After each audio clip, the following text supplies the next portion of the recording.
having dinner when Libby sent the BES file. So thank you, Libby. Hi. And let's just begin. Let me get up my proper screen. I suppose I should do these things more than twice a month and then I'd know how to do them, right? Okay, so everyone, you have your agenda? Yeah. So do we have any objections to the agenda? There's a small change to the agenda, which is that we're having a little bit more time for BES than to talk about the swim. And also, so is everybody okay with the agenda as is, pretty much, kind of, sort of? I think Libby had wondered. Libby, speak up. About the time she had. Yeah, I just wanted to make sure. I think we can easily get through Southwest Corridor in about 30 minutes, and then BES swim for about 30 minutes. Does that work? Done deal. Cool. Okay, so great. there's our change. That's fine. I'm just so we don't have a secretary any longer, so I'm going to stammer through, and we'll do our best. Okay.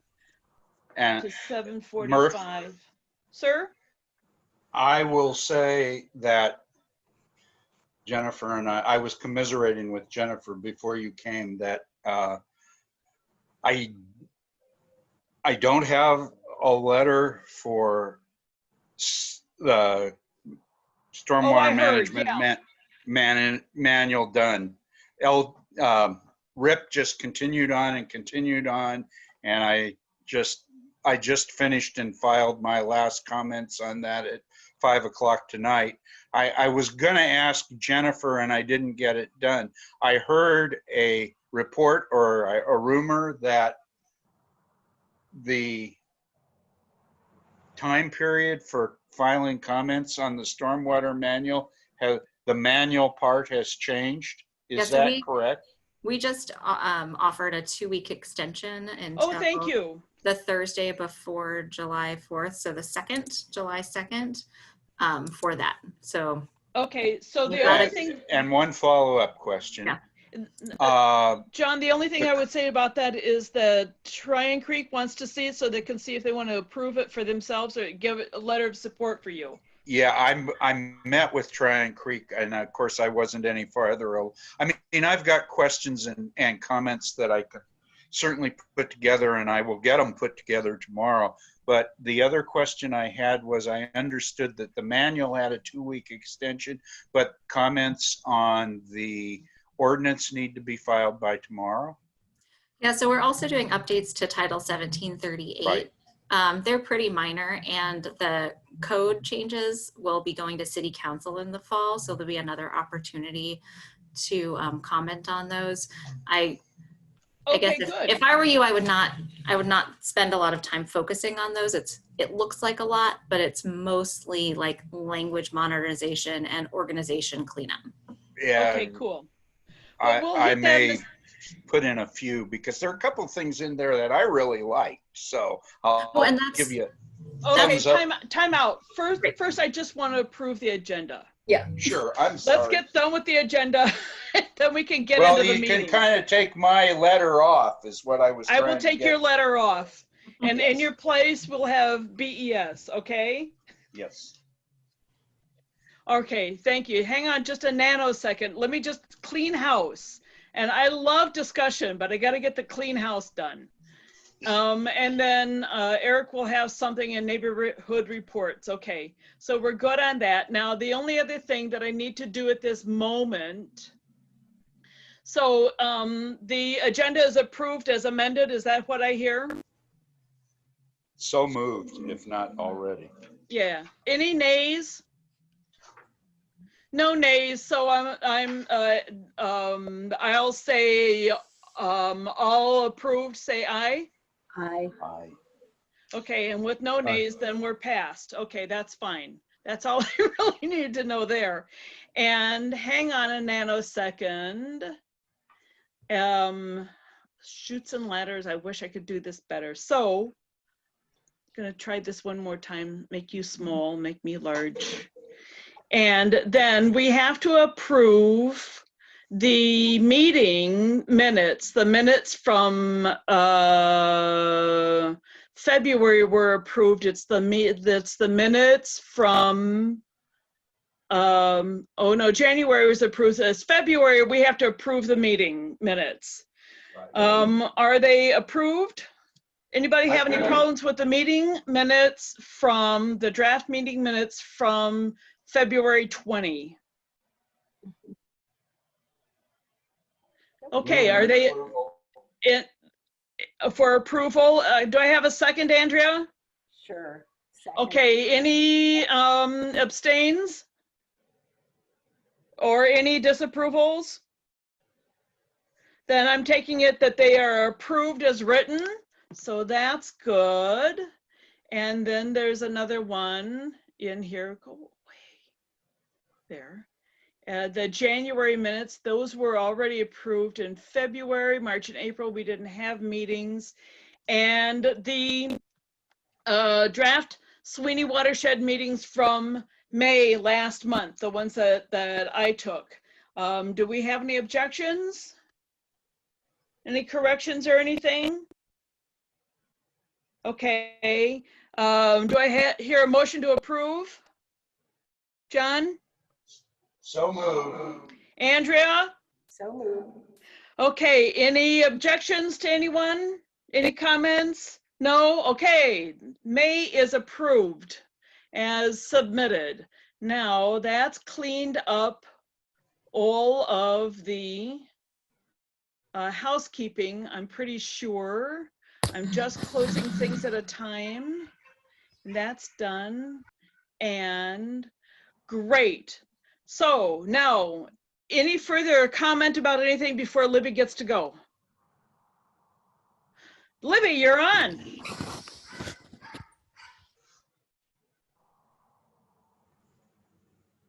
So, Libby, are you there?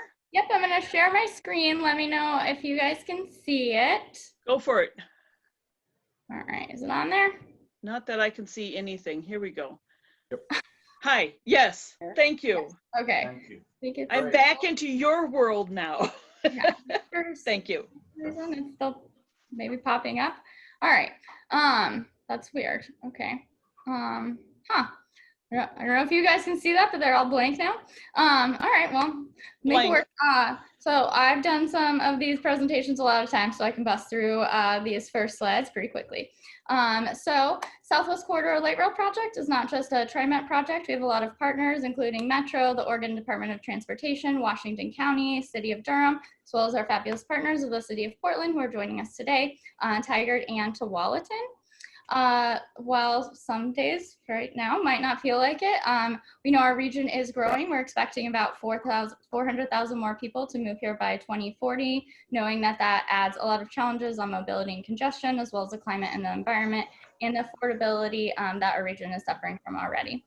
The Southwest Corridor Light Rail is actually a continuation of the Green Line, offering a one-seat ride from Clackamas County to Washington County via downtown Portland. The alignment is 11 miles, 13 stations, a 30-minute ride from Bridgeport Village to downtown Portland, as well as projected about 37,500 trips per day by 2035. The project is not just light rail. We're adding 10 miles of new sidewalks, 6 miles of improved bike facilities, 1.6 miles of a shared transit way similar to the Tillicum Crossing, as well as 2,000 new park and ride spaces. We're also committed to assisting our partners building 950 units of affordable housing along the corridor. We know that we're responding to local climate goals and that light rail attracts compact neighborhoods, making it easier to take fewer trips by car, as well as opportunities to improve the natural area and water quality. Some of the interesting reasons that we're here today is talking about stormwater, and the project will treat roughly 80 acres of that existing impervious surface that Jenny will be talking about further. The project also hopes to leverage $1.3 billion of federal funds through a Federal Transit Authority New Starts program, creating approximately 28,000 jobs to support the project through construction. Short timeline, in June 2018, the draft environmental impact statement was submitted. November 2018, the locally preferred alternative was adopted, leading to spring and summer, our conceptual design report, which brings me here today, as well as prepping for later this summer for the final environmental impact statement and getting ready for the Metro funding measure in November, which will hopefully allow us to begin construction in 2021. Just a few of our project goals, including moving and connecting people, maintaining and creating equitable communities, preserving and restoring our natural environment, as well as designing for the future. The conceptual design report that I mentioned is really an overall vision of the project, includes the statement or stations, structures, as well as other corridor improvements. It does differ from the environmental impact statement. The conceptual design report is more public-friendly diagrams and sketches, and really includes like a broader understanding of the project elements and improvements in the preliminary designs, where the final environmental impact statement will really be those engineer drawings, impacts and mitigation, as well as listing all of the impacts and changes. Just a few interesting things that we're working on throughout the corridor. One that you'll be hearing about upcoming is the Markham Hill connector, which will connect the Gibbs Street station to OHSU. It has been determined to be an inclined elevator. So we'll be presenting more on that in the future. Just some of the natural features that I'm sure you all are very aware of and that we're all looking forward to talking about along the corridor, including the different watersheds and some of the new opportunities. Sorry, that's cabbage snoring. Just showing that some of the existing conditions along Barber Boulevard do leave a lot to be desired in the way of safe travel throughout the corridor. Yeah.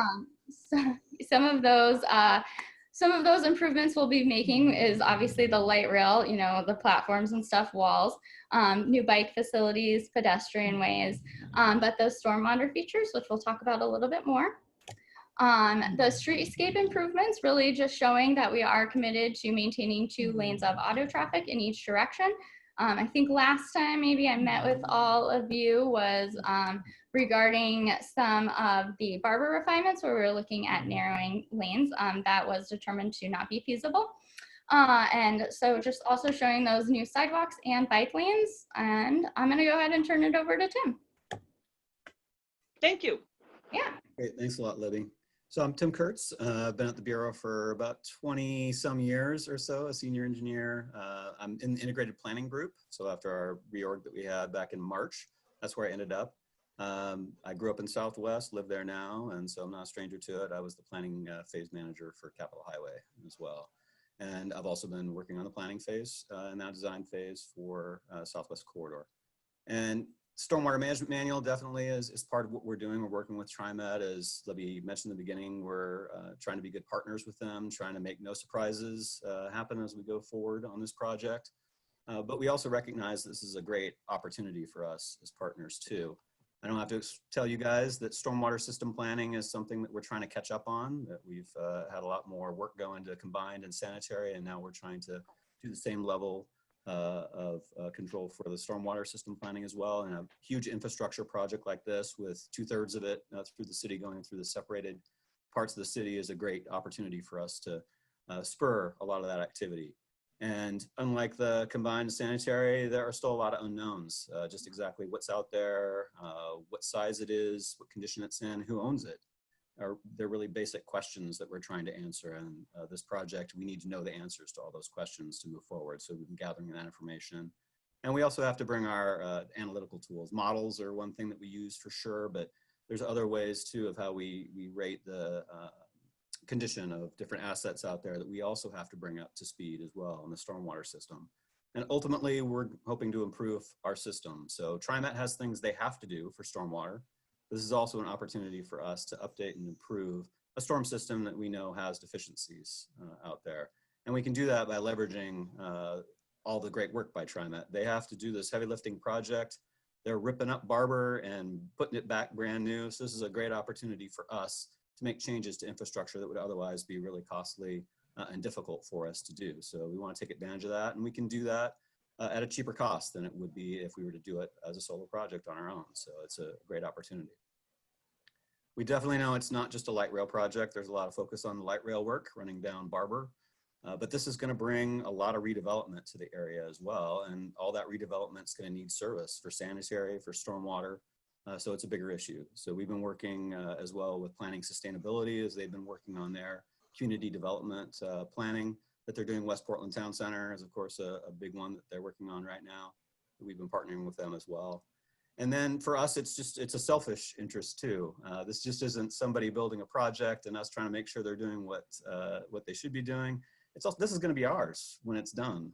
ODOT right now owns Barber. It's a state highway. But when all this is said and done, they don't want a state highway with a light rail down the middle of it. And so this is going to transfer to the city of Portland, and the roadway is going to be a PBOT responsibility, and the stormwater infrastructure is going to be mostly a BES responsibility. There might be a few TriMet facilities as well, but the majority of the stormwater infrastructure is going to be ours. So we want to make sure that it's done right, and then it fits into our larger planning that we're trying to do in the basin. And so TriMet's been designing it to our standards so that when we inherit it, it'll all hopefully work just the way we want it to. Next one, Libby. So I'm managing the Southwest Corridor Systems Development Program.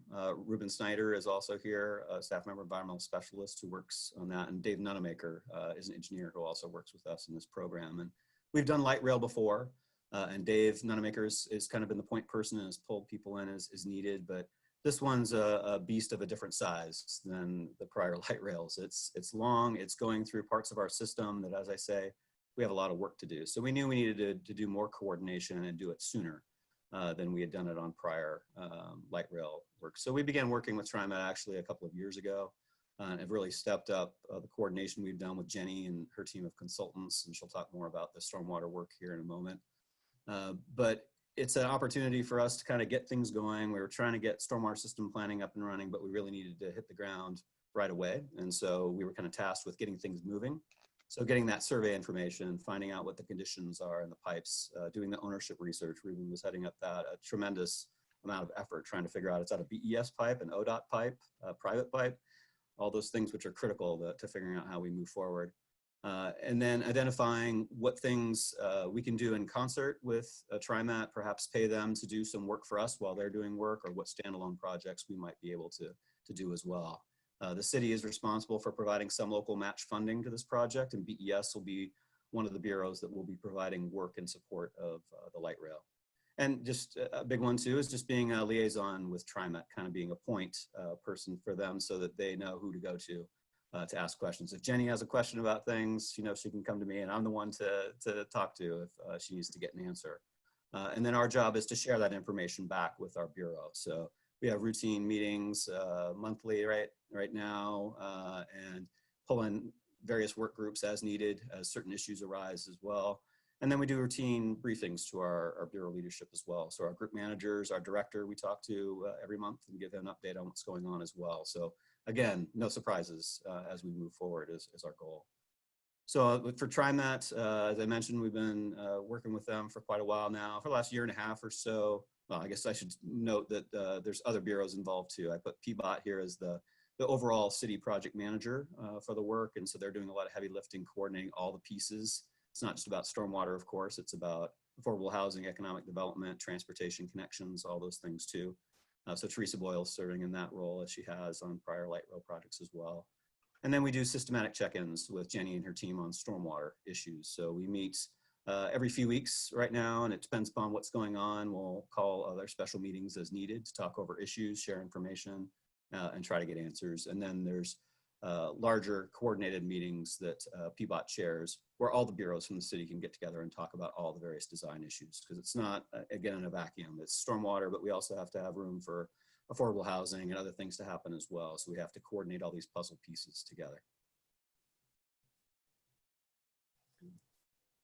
And then I think I can pass it on to Jenny. Not a fan of these Zoom presentations here, but here we go.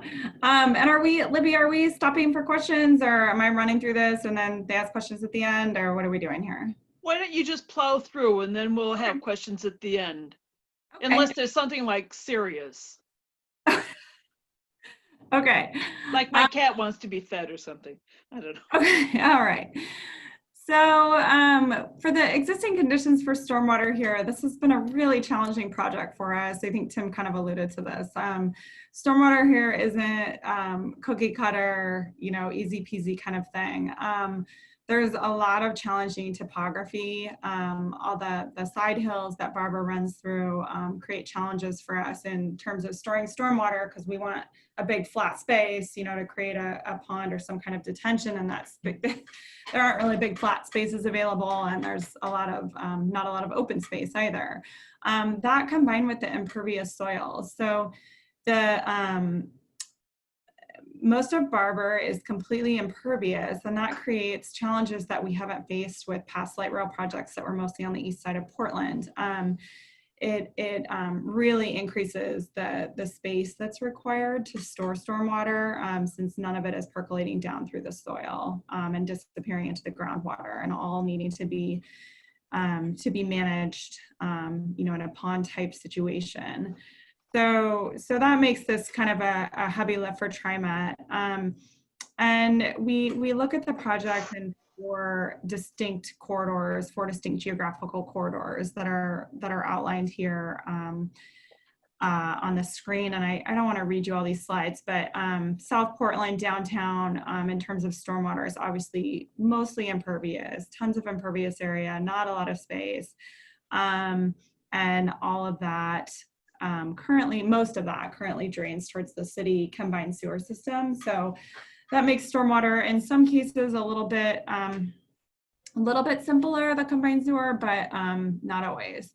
And then we have the Barber corridor, and that's where we've got the really complicated topography and just having a really hard time fitting stormwater in there.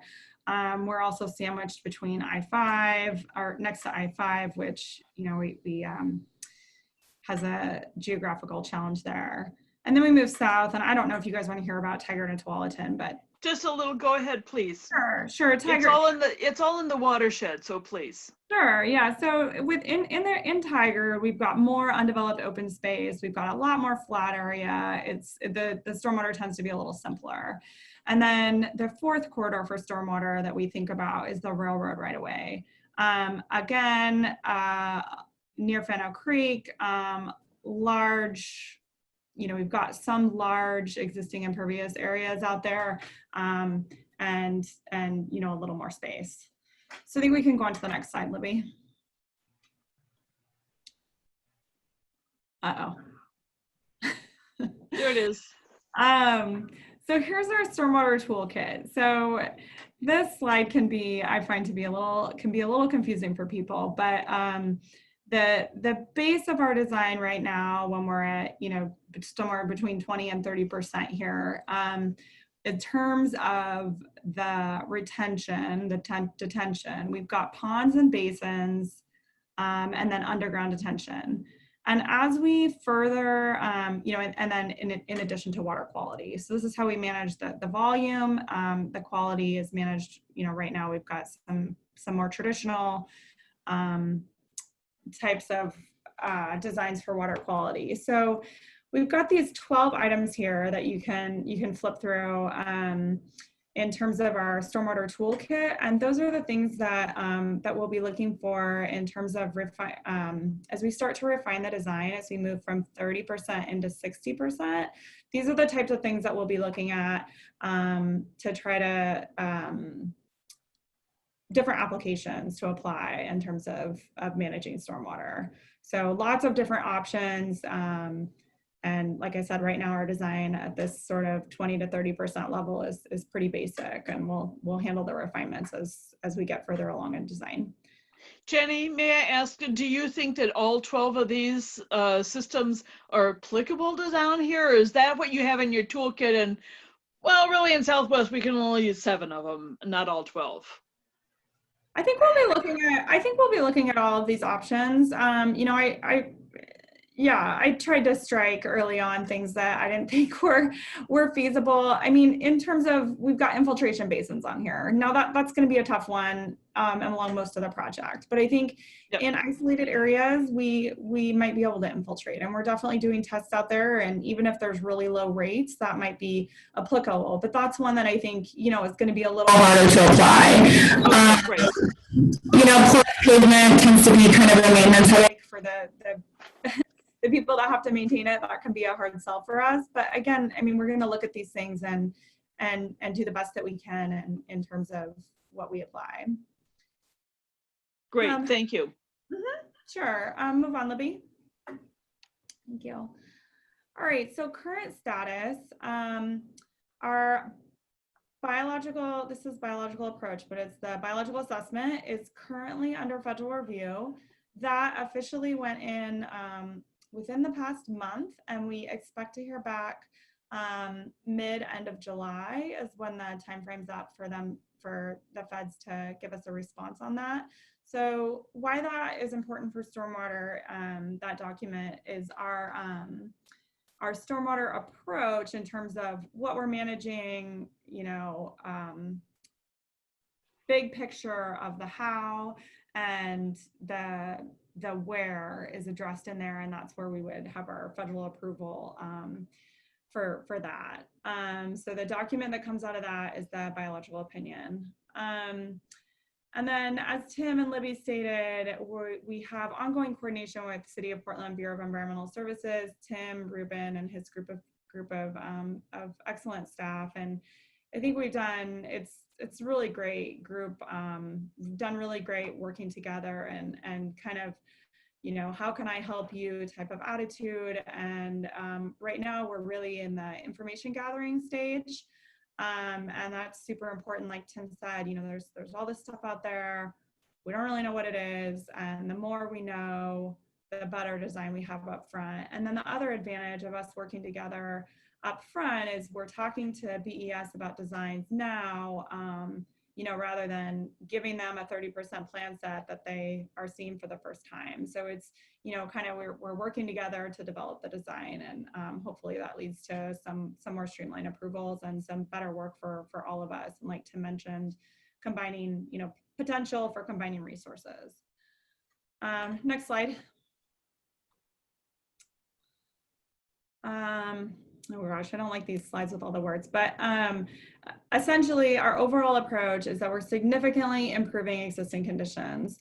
So the next couple of slides will go into detail here, but TriMet has a pretty heavy lift here in terms of Barber has virtually no existing stormwater management.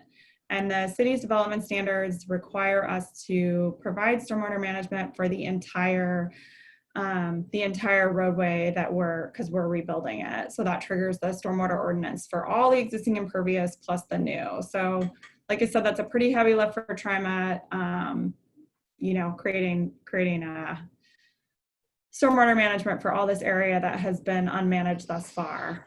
So like Libby mentioned earlier, that's about 80, we've totaled up, it's about 80 acres along the project that's currently unmanaged that we will be managing. Okay, next slide.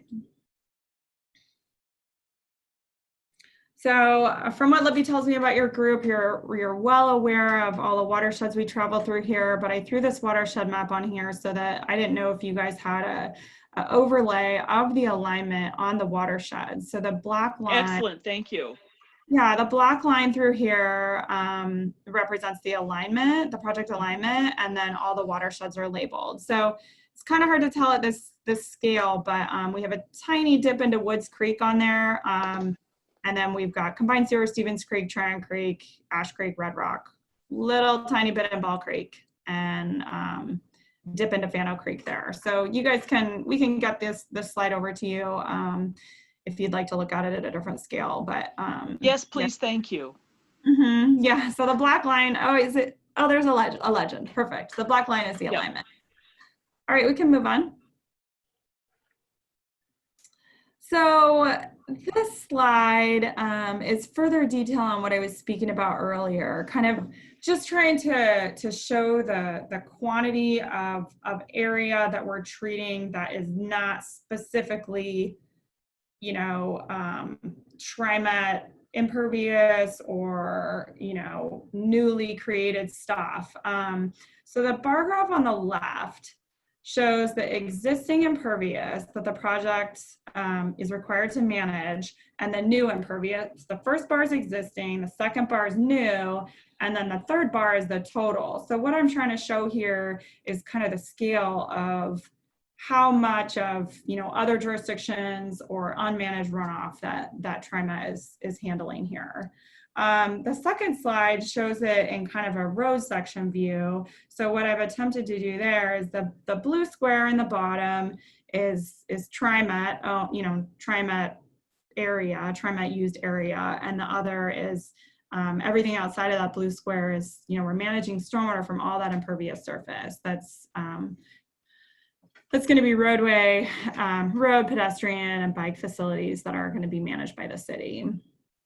Does that, hopefully that slide makes sense, but I guess we can come back if you've got questions. But, you know, the point here is just that, hey, look at this big lift we're doing for the area, the corridor. Next one. So this is water quality. So again, just a representation of existing conditions versus what we're doing for quality. So there is a tiny little bit of water quality management. This is for the entire alignment, existing, and post-project we'll provide water quality. So that's the cleaning of the water for every bit of runoff. Well, I guess per the city manual, city standards. Next one. So the last slide was about water quality. Now I'm going to talk about, and Tim, you're welcome to jump in here if you want, but now we're going to talk about quantity and erosive flows. So, so out here along these creeks, you know, the goal of slowing down the water is to reduce erosive flows to the creek. Or to the creeks. So this graph might be something that would be easier for you to look at, not while we're rolling through it really quickly, but, and I'm happy to answer questions later about it, but there's this hydromodification threshold, which is above which we have to manage. So the goal is to not modify the creeks, not have hydromodification on the creeks. So the existing condition is the first bar on the left. So you can see that in the blue is where we've exceeded hydromod threshold. So you can see that in the existing condition, there is a lot of this, what we call hydromodification happening to the creeks. And then the second graph would be, this is what the hydromodification events to the creek would look like if Southwest Corridor did nothing for stormwater management.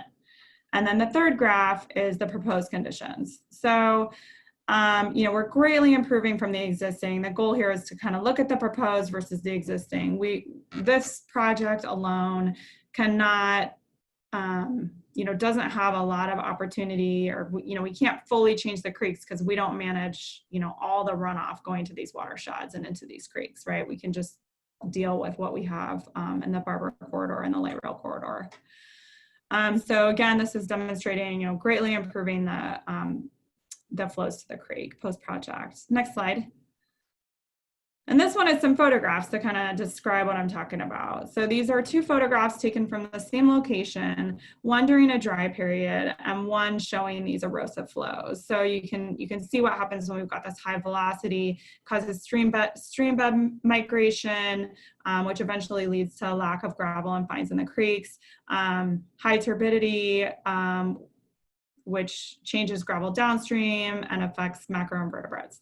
So this is what we're trying to avoid with you know, the intent of the stormwater manuals, to avoid these erosive flows. Next one.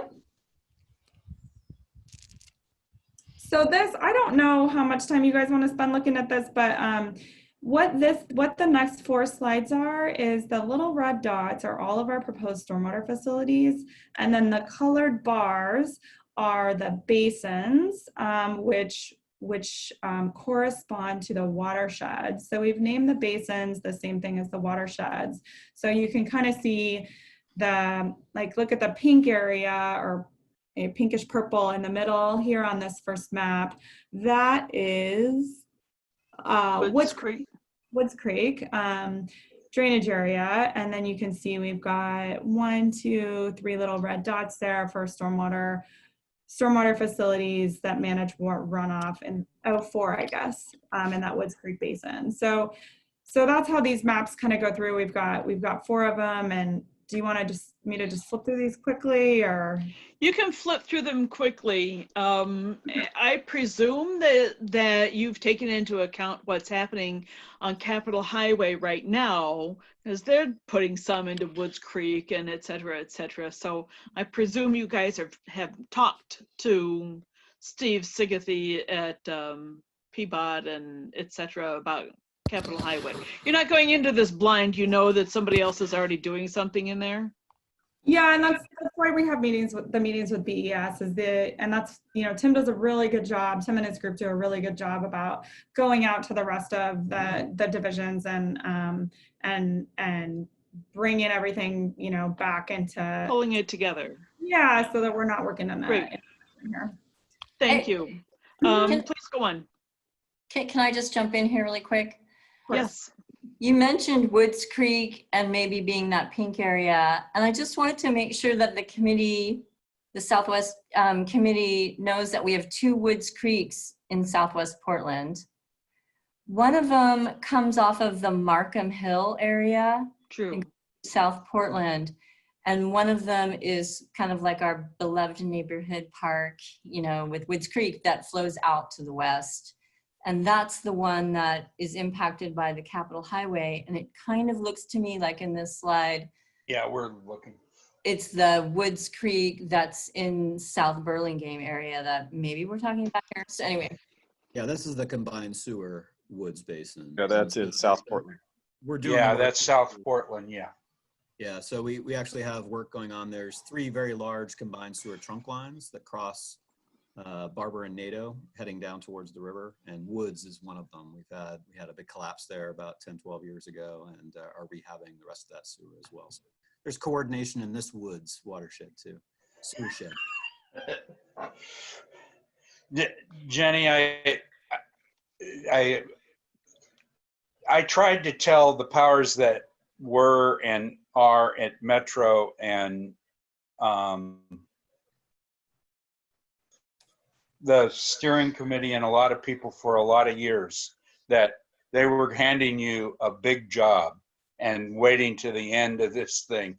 I think that Libby can testify to the number of times that I pounded away on them on what was going on and how they were waiting till the last minute to solve what was going to be a tremendous challenge in Southwest. So I'm sorry you got handed it so late in the game. I didn't want to turn TriMet away. I just wanted everybody to know a long time ago. And if they sort of listened, but it's late in the game to be doing this. But they needed the practice elsewhere. Yeah. Yeah, now we're perfect. Yes, of course you are. So go ahead. I think Tim can attest to the fact that, I kind of raised my hand over and over and over, like, hey, we need a lot of space for stormwater, guys. We need a lot of money for stormwater, guys. So, yeah, I'm with you on that, John. Yeah. All right. Thank you. I think we can flip through the next 3 real quick, Libby. Go. It looks like Eric Wilhelm has his hand raised, so I don't know if you had a question, Eric. But I have a question on that note. With that over the hydro modification threshold amount, I wonder if there's any possibility or plan to be able to kind of distribute that capacity into the landowner, whether it's through a grant or some incentive program that like if you have the area of green roofs or other mitigation on private property, would you be able to get below that threshold, having that extra area, surface area of like, say every office building, parking lot, everything along Barber, or, you know, that sort of thing? Is there something we can leverage to use that area to slow the runoff down and get below that hydro modification threshold? I think those are great ideas. I think it would be hard to stuff that into the Southwest Corridor project, just by the nature of the quantity of you know how many different things that would require. I mean, it's a you know, and kind of outside the project footprint and things like that would be pretty tough. Yeah, I'm thinking mostly in terms of, you know, Metro creating a fund or program or something that's attached to it, so that it goes through with it and gets to be part of the strategy. I don't know if that's possible. Yeah, Eric, I'll just chime in. I've been involved with the West Portland Town Center, and there's also another planning area up at the West Ross Island Bridgehead, the Southwest NATO Main Street project. And BPS is coordinating that work, and there are considerations of that. They've talked about that. Do we need to have additional standards like eco roofs and other things, and whether they're optional or required? You know, all those things they're still trying to decide. I think it could help for sure. The real difficult part here is if you can't infiltrate, it is very difficult to get to that hydromod threshold that we want to get to. I mean, it's that pre-development goal, meaning, you know, before human settlement, Lewis and Clark type thing. And that is very difficult in a developed environment to get to, just because of the space that's required to hold back water. And eco-roofs do a great job, but even they can't hold back all the water, right? They do let the water out. And so, but yes, it's definitely a tool, and it's all that incremental effort we're trying to do. Barber itself isn't going to solve our hydromod problem, but it's a great step to get that area managed, and it's an opportunity for us to get that area managed with the light rail going through. And so then we can start adding on other things to incrementally get closer to that hydromod threshold, but it won't be done just with this one project for sure. All right, Libby, you want to go down to the end of the maps? Sorry, Brendan, did you have a question as well? We have another hand raised, so just want to make sure. Looking at these maps, what really wasn't clear to me, and I only took a cursory check on these maps, but are we looking to reallocate stormwater from one watershed to another? No. Okay.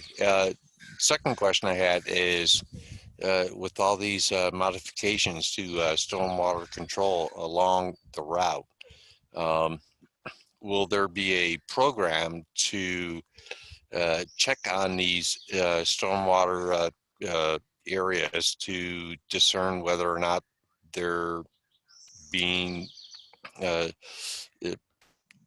they're working? Yes, actually, you want to talk about your monitoring device monitoring? Yeah, I mean, we needed to do it for our own purposes too. As I mentioned, we're building models, and we've modeled before in Southwest, but we're trying to do a whole nother type of modeling here that we feel is going to be more accurate for us. And so we already had some monitors installed in support of the Capitol Highway project. So to do the planning and design for that project, and we intend to keep those monitors in after the project's done to assess how that project's functioning. And the intent is to do the same thing here that we've installed. I think we have, at Ruben, I think you're on there. It's like 12 or 14 flow monitors throughout the basin. Some are higher quality than others, but we intend on keeping some of those monitors in for a long period of time to track both what's happening afterwards. And I think TriMet has some responsibility to do some monitoring as well, Jenny. Sorry, I just had life flight fly over me. So it sounds like you guys are already having a baseline data in terms of the capital project, but not really anything along Barber. And we're doing it along Barber as well. And Okay. certainly not everywhere, but we've tried to choose locations that we feel will be indicative of the area as a whole, and we will be watching that. Yeah, that's 14 monitors, Tim. Yeah. So we have 14 out there right now. They may not all remain out there long term, but we'll have a fair number that will at least happen.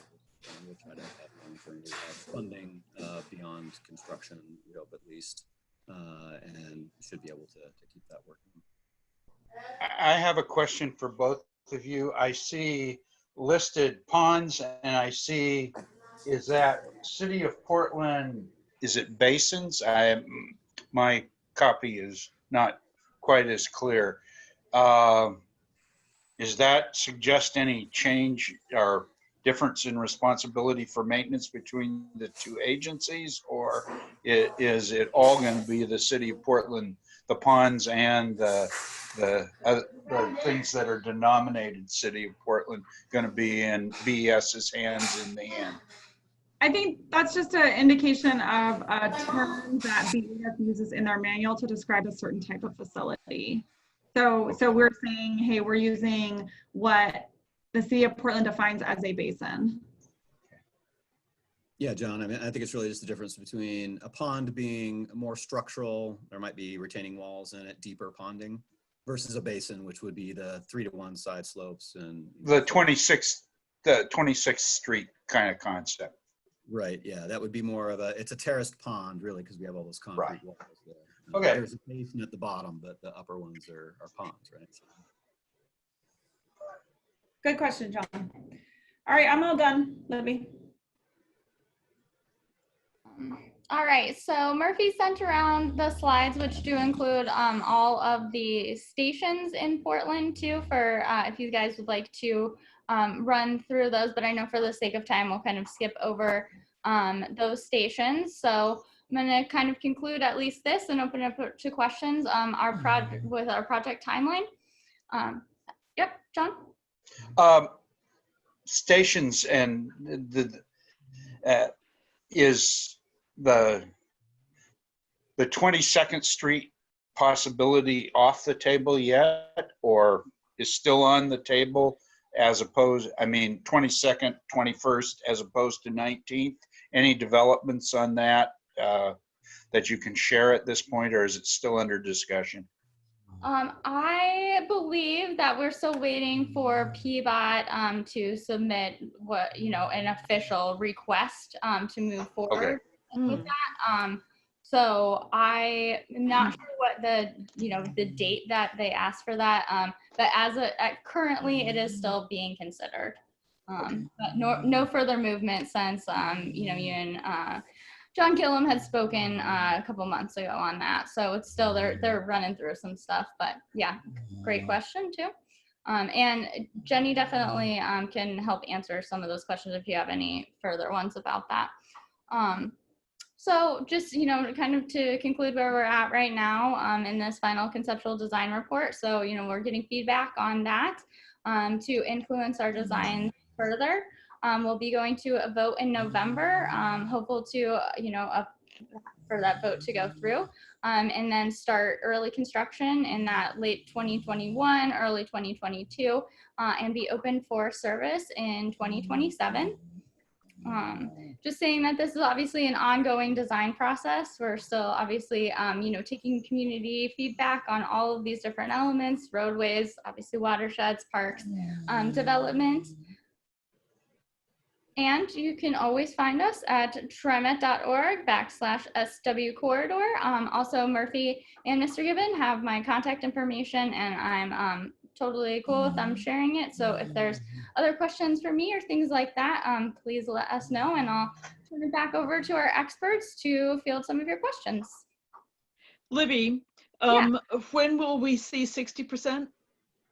60% should be, is that, Jenny, end of 2022? 2021, sorry, 2021. Yes, so all next year we'll be working from 30% design to approach 60% design. Okay, great. So fall of 21. Yeah. Great, thank you. It looks like Brendan has a question. Go ahead, Brendan. This is regard to the GIB station. I mean, I see two alternatives there.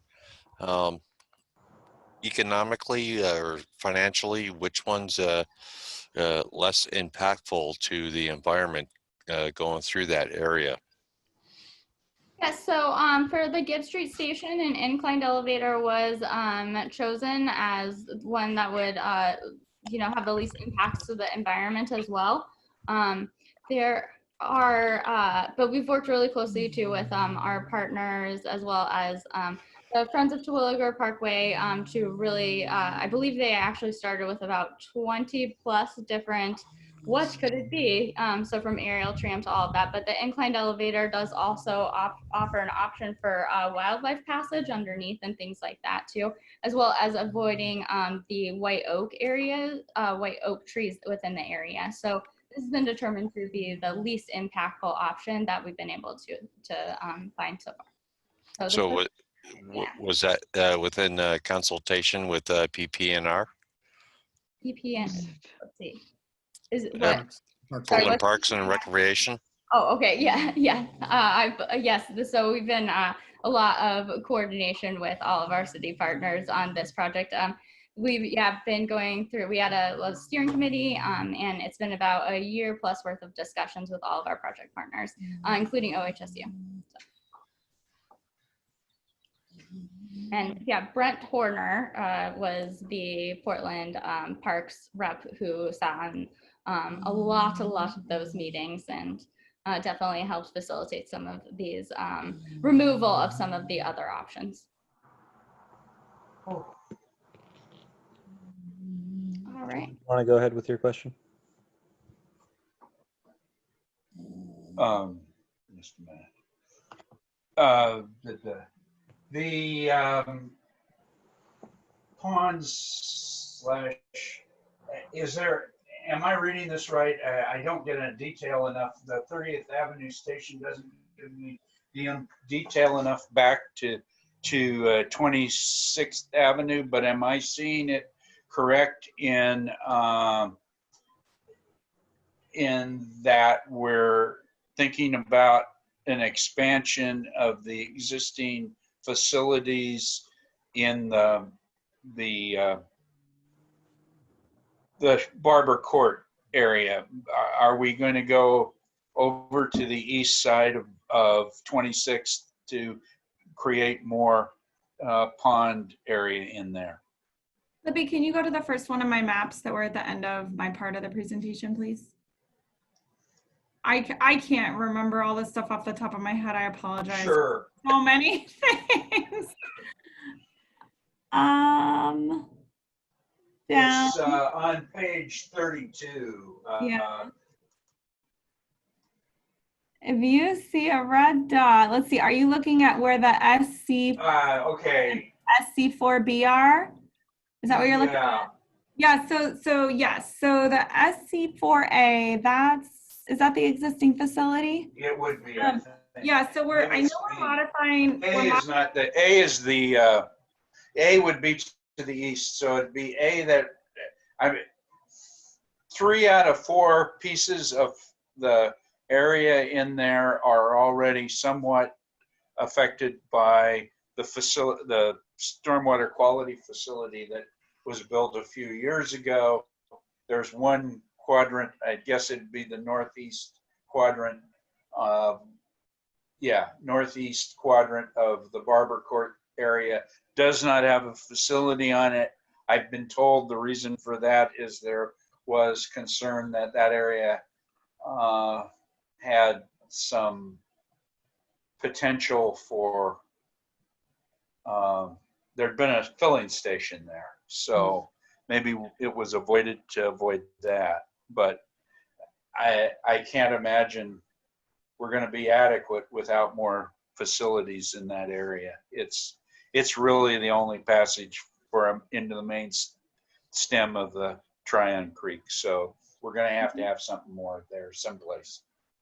Yeah. So you're right, where we see those little, I was incorrect when I said the red dots were the ponds. The red dots is where we're connecting to city sewer or city storm. So yeah, those blue blue blobs with the labels, those are the ponds. So yeah, you're interpreting that correctly. And yes, there are ponds at the 3 quadrants of that intersection, and we are modifying the storm facility at 26th as well.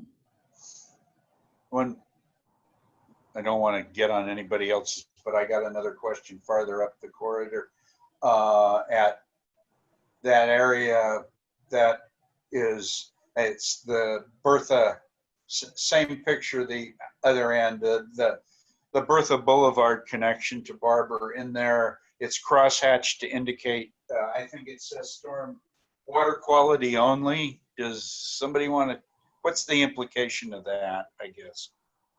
It means that there's no feasible way for us to capture that water to do the retention detention component.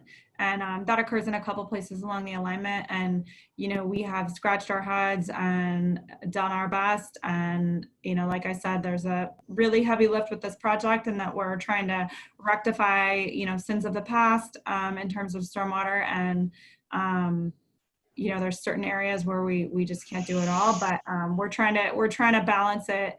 You know, Yeah. balance it Blame all. it all on Mr. Meyer. I mean, you got to blame it on Mr. Meyer filling in a creek and building a store over the top.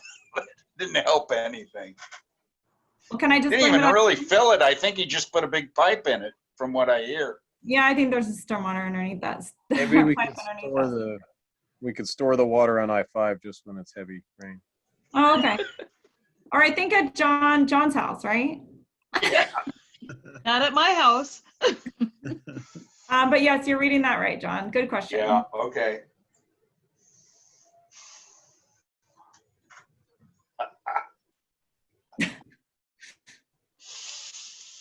Ay, ay, ay.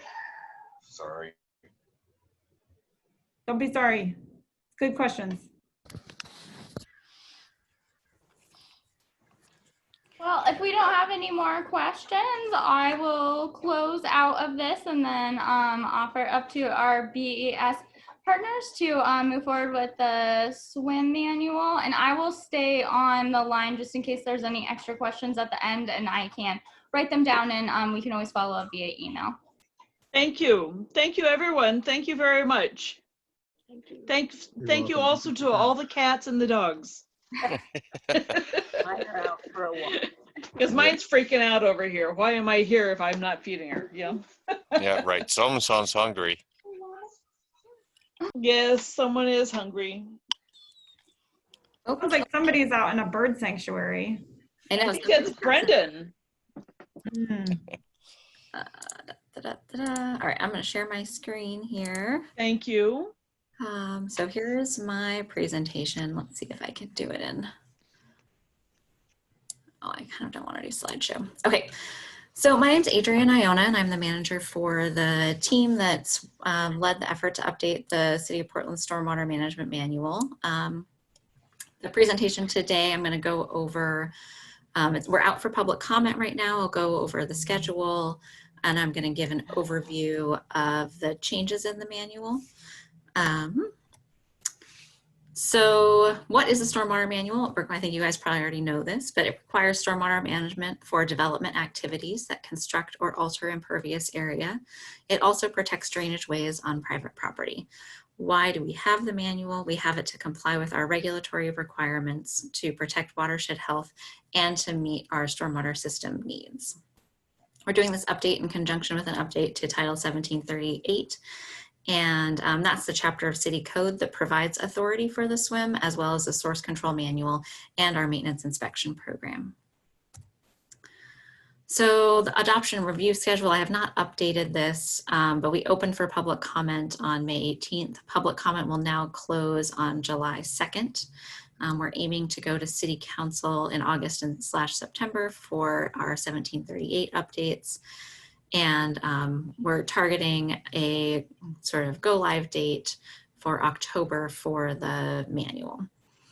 So after the manual goes into effect, there'll be a 3-month grace period where either the previous manual or the new manual can be used. This kind of gives an overview of how that will apply to specific projects depending on kind of what permit review process they're going through.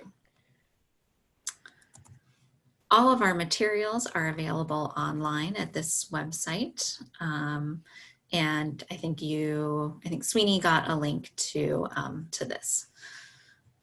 But let me know if you need sort of direction on how to get there. So now we'll dive into the updates for the Stormwater Manual. We're making these changes to improve clarity, to continue to comply with our regulatory requirements, and to increase the technical rigor and facility performance. We've made major updates to a lot of different things in the manual, including the language, the organization, our triggers, the hierarchy, the water quality storm event, our flow control standards, guidance for geotechnical investigations, a sort of pretty good overhaul of our Green Street details, and we've really kind of consolidated and beefed up our drainage reserve requirements and guidance. The new table of contents is here. We've rearranged it to better align with user needs. So depending on what kind of permit you need to get and where you're working on private property or in the right of way, you'll be able to go to sort of different chapters to find what you're looking for. So now I'm going to dive into the meat of the manual. So chapter 1 covers our sort of requirements and standards. The first thing I want to sort of note is this slide shows all of our triggers as it relates to pavement development and replacement. And the thing I want to highlight here, this reflects sort of triggers and exemptions that exist now and are continuing. One thing that we are changing is the definition of maintenance, and our new definition of maintenance allows for exposure of the underlying gravel, but pavement must be replaced in kind. So now it won't count as maintenance. It won't trigger redevelopment unless you expose the underlying soil. And this really allows for replacement of concrete in kind, which wasn't technically feasible before. We have a major change to our pavement triggers. We're removing some exemptions to improve clarity and consistency, to increase transparency, and to align with our regulatory requirements. Kind of the major change that we're doing here is we're moving a couple of exemptions. The sidewalk and ADA only projects will now trigger stormwater management unless those projects are considered maintenance. We have developed a new sort of fast track staff review special circumstances fee for those projects to pay the offsite management fee instead of building a stormwater facility. Another change that we're making that is probably less of an issue in Southwest is we're no longer taking into account whether there's an existing curb when we're determining whether stormwater is required or not. So now those projects will kind of trigger stormwater depending on the other criteria. Is the pavement replacement maintenance? Do they fall under the other exemptions, or are they doing enough work that it will require stormwater management? We're making a change to our vertical construction trigger. So we're increasing the threshold for when additions to existing structures within an existing building footprint require stormwater management. And we're raising that square footage to 10,000 square feet.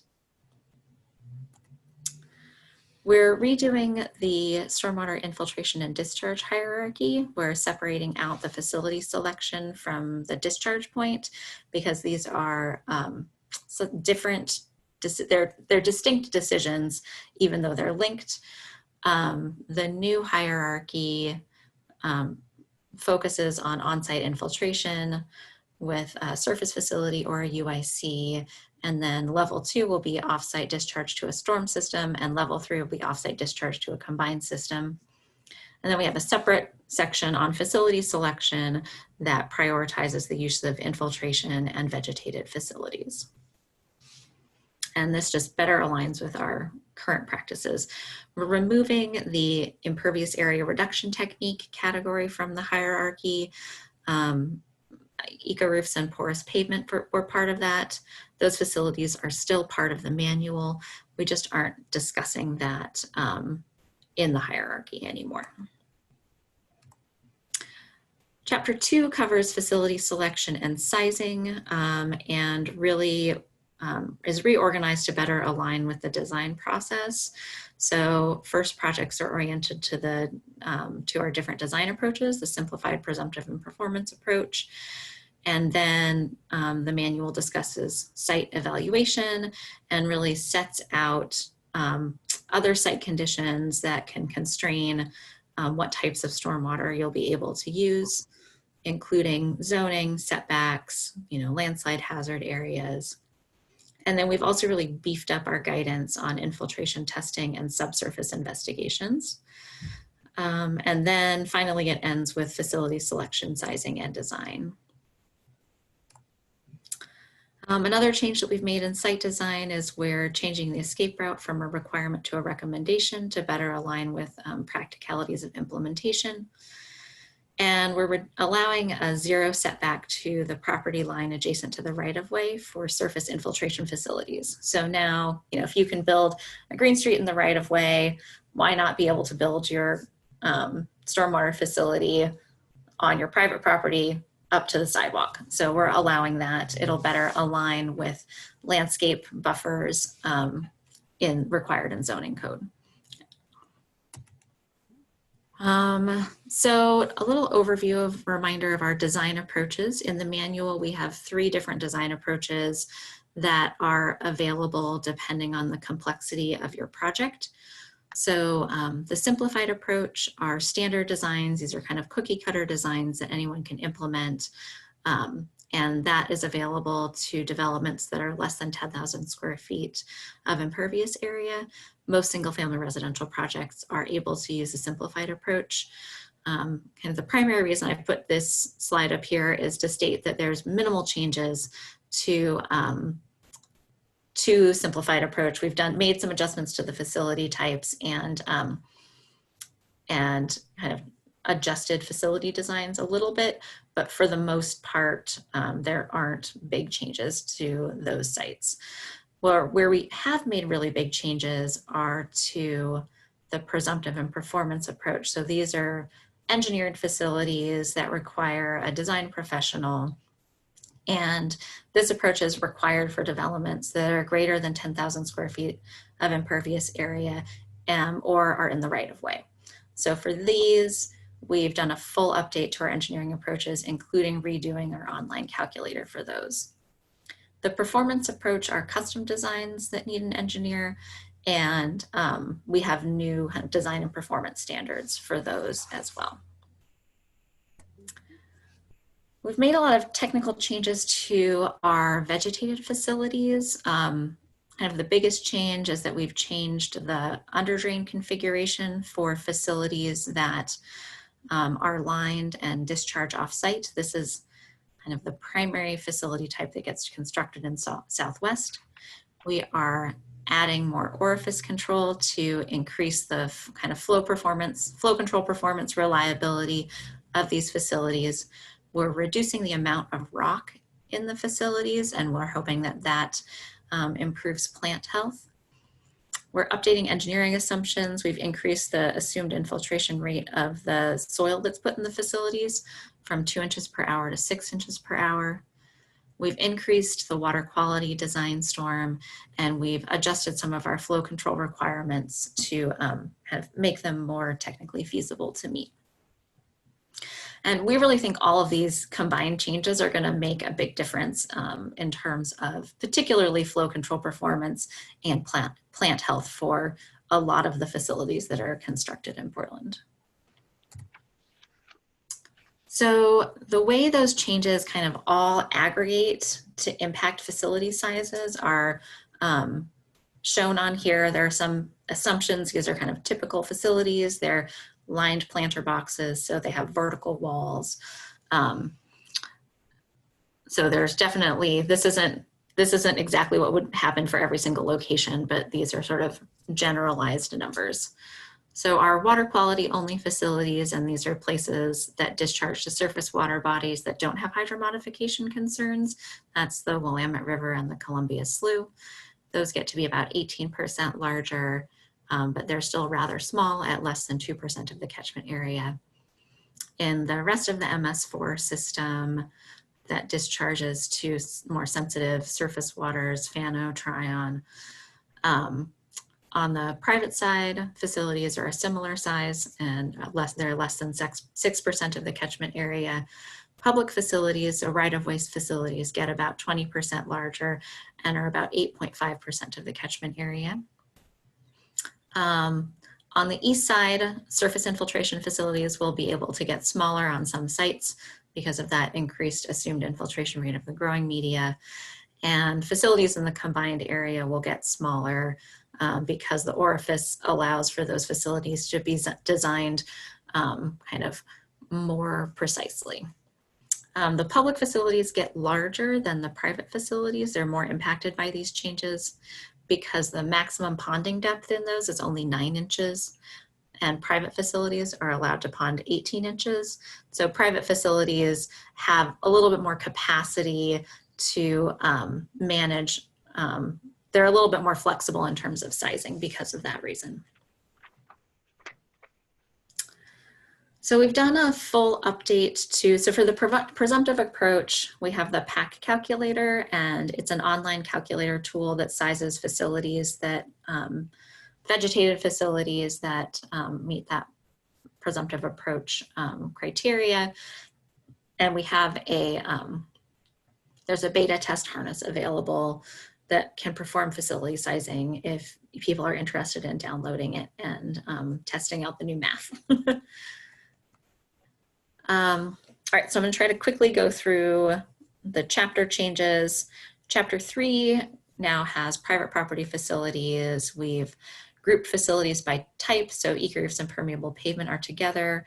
All surface facilities are together and are organized by dispersion, bioretention, and other facilities. UICs are all grouped together. And then we have sort of our other facilities category, manufactured treatment technologies, which are the filter cartridge vaults, rainwater harvesting, and structured detention facilities. Eco-roofs, we've updated the eco-roof section to better conform with the planning and zoning requirements, particularly in light of the Central City eco-roof requirement. We've provided guidance for sizing eco-roofs that cover only part of the roof. We've allowed an exemption for infiltration testing requirements for eco-roofs covering at least 60% of the roof area. And we have guidance for systems that have deeper depths of soil on them. We have a few new facility types and details. The driveway center strip is now a standalone simplified approach detail. This used to be part of the filter strip design. We've added a surface sand filter simplified approach that's very similar to our lined planter. And that is allowed in really special situations where we just don't think plant survivability is very viable. We have a new check dam detail for private property facilities and a flow dissipator that spreads water across sort of long, skinny planters. I'm really excited about this. We've added a filter strip. We've really expanded the ability to use filter strips. Filter strips are just sort of a sloped area that's sloped vegetated area that takes sheet flow off of adjacent pavement. It's a really great approach for paths and natural areas, mostly for like paths really is the best application for this. We've expanded applicability to greater than 500 square feet of contributing pavement. We're allowing it for all soil types, but what we've done is we've limited the maximum width of impervious area that can drain to a filter strip to 12 feet. And we have guidance for filter strip sizing in this table, and with sizing factors related to how good infiltration is on the site, and then based on whether there's a discharge point or not. So we've limited the use of downspout extensions and tree credit on private property. Downspout extensions are only going to be allowed as a retrofit to existing development. That's to acknowledge some really big challenges with implementing those for new development. And we're no longer allowing the tree credit for private property. You'll see in a minute that we've expanded the applicability of the tree credit for the right-of-way. We still think trees are really important for stormwater management, but because of how we felt comfortable crediting them, like tree credits can't ever meet 100% of your stormwater. Private property sites were typically already building facilities. Tree credits could only count for 10% of your impervious area management. And so they weren't used very often. And the kind of inspection and permitting review of those was just not commensurate with the benefit that was being provided. We've updated our dry well sizing table to kind of provide a little bit more limitation on dry wells. Now the greatest simplified approach catchment area is 5,000 square feet for one dry well. And we provided additional guidance for performance approach designs, including dry wells under buildings. We have a new detail format that we're excited about and have added construction considerations on the details. So now in chapter 4 covers right-of-way facilities. What we used to refer to separately as swales, planters, and curb extensions are now described generally as vegetated stormwater facilities, otherwise known as green streets. And then you'll see on this table of contents all the other facility types that we include for use in the right-of-way. We've added a lot more site design guidance that takes into account things like pedestrian circulation, maintenance access, accommodating future development, coordinating with utilities, how to manage tree planting and stormwater facilities, and required setbacks. We also have site design guidance for where to place curb extensions and where to place planting strip facilities. We've made it a number of changes to our vegetated facility designs. We have new sizing tables for inlets that tells you the number of facilities to use based on the slope of the road, the size of the catchment area, and the design storm for the facility. And we're requiring a G1 or G2 concrete inlet with a metal grate for steeper slopes. And that's this photo right here, this kind of inlet. And that just does a much better job getting the water into the facility when slopes are steeper. We're changing the curb extension to be a perpendicular metal inlet for the entrance there. We're requiring a larger concrete notched forebay in some situations where we expect higher sediment loads. And we're changing our check dam requirements to require concrete check dams instead of wood check dams because of just problematic construction and maintenance issues. We've updated our details. These are the typical details for green streets. All of the details with the sort of reddish pinkish color are new. And then the ones with the peachish color have significant changes. We're moving 15 details to the City of Portland standard drawings.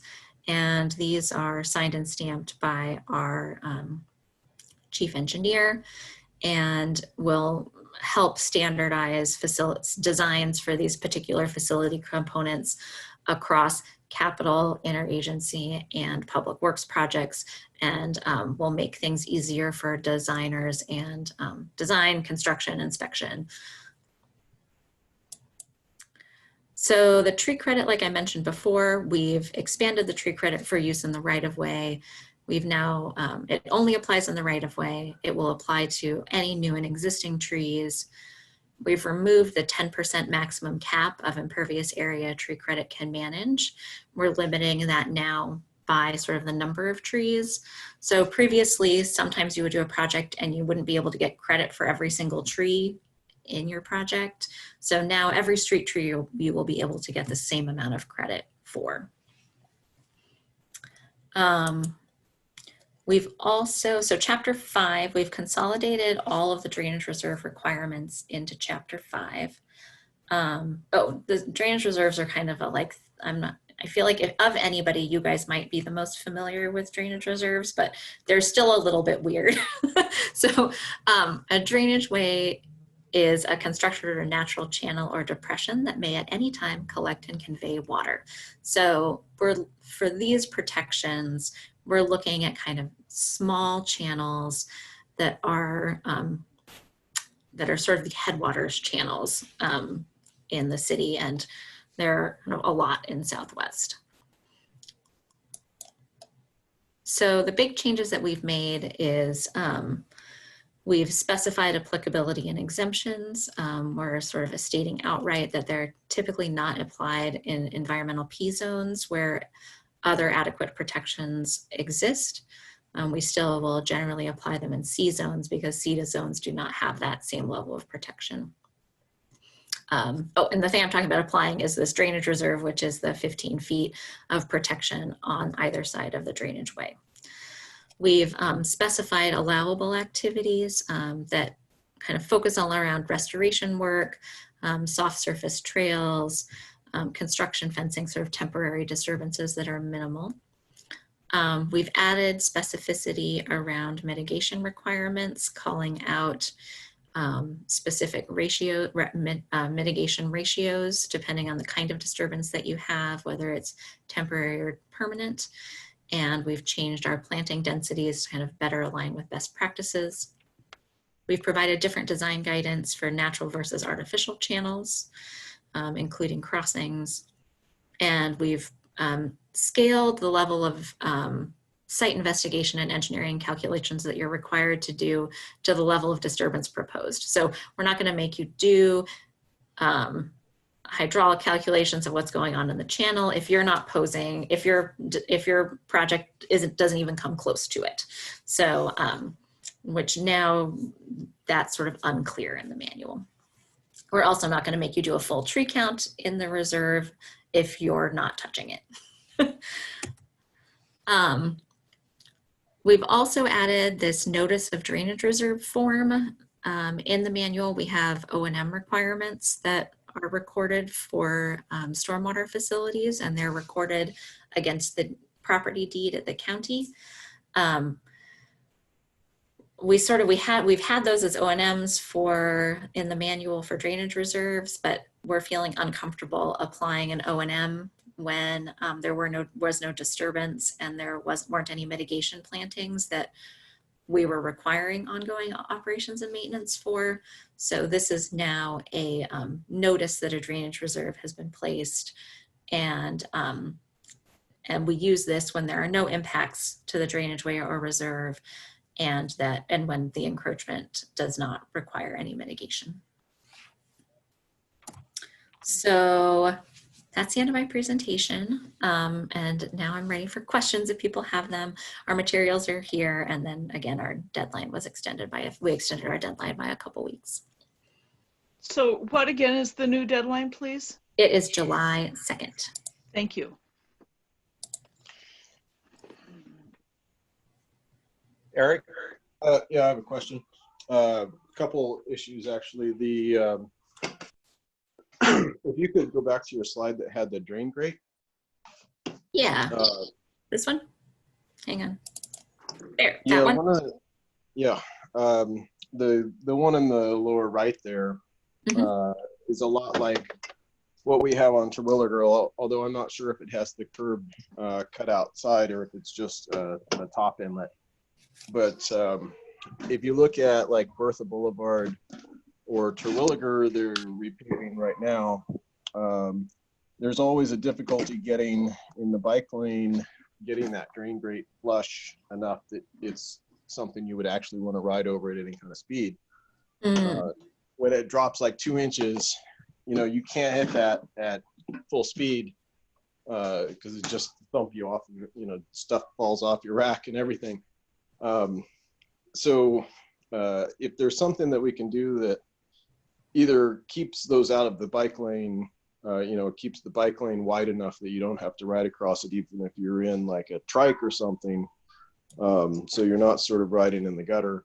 I'm not sure if there's, if that's something in your standards, or if we need to get PBOT looking at that. Yeah, that's a good question. I mean, definitely the G1 or G2 metal grade is a PBOT standard that is used like across the city and is approved for use in bike lanes. So that's not a, I guess the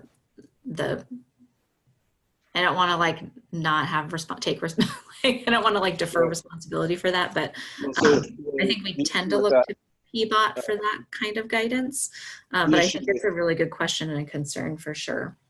With that top inlet is that when they maintain the pavement, they can't ever get it back to matching the same level, or they're layering on top of stuff and they didn't get it ground down, so that we're never going to have that flat surface across there because it transitions from the concrete to the asphalt. Yeah, so I get that. I don't know if there's a detail in that, or if there's something that we could do more, that we could have an alternative to that when we're in a space constrained bikeway situation. Yeah, I mean, I think that's a good question. And yeah, and I can put that out there. Thanks. And the other issue that I wanted to ask about with the stormwater facility up to the property line, where you're having that situation, would it be possible to give them the option to like swap that much of the property, or otherwise like assign it to the city to have their stormwater facility be on the other side of the bikeway, sidewalk, multi-use path, whatever? If we could get that extra, 5-foot swath as separation from the roadway, that would be, I think, maybe worth the city taking over the maintenance of the facility or whatnot in order to have that bigger buffer on the road side of the sidewalk, whatever is there. Yeah, I get that. I think that one of the issues with those kinds of questions are when we're requiring property dedication, and the Stormwater Manual is primarily implemented on a tax lot by tax lot basis. I think in order to actually have something like that be effective, you would need to have a continuous, like you can't jog back and forth lot by lot for that sort of thing. And so kind of the reality of implementing that, I think, could be pretty challenging, but I think it's— I asked mostly, I think as leaving it as an opportunity, whether that's something that you can consider there. There's, I think, some lots along Multnomah behind the post office that would be the kind of situation where we'd like to have a lot more separation for a major city bikeway that's a really heavily used route, that if we had that available when that happens, that's the sort of thing we should make sure we're enabling. Yeah, I think that's a good point. I think that really we're sort of from a management perspective, we're reluctant to, like, that to me is a great place for a public stormwater facility.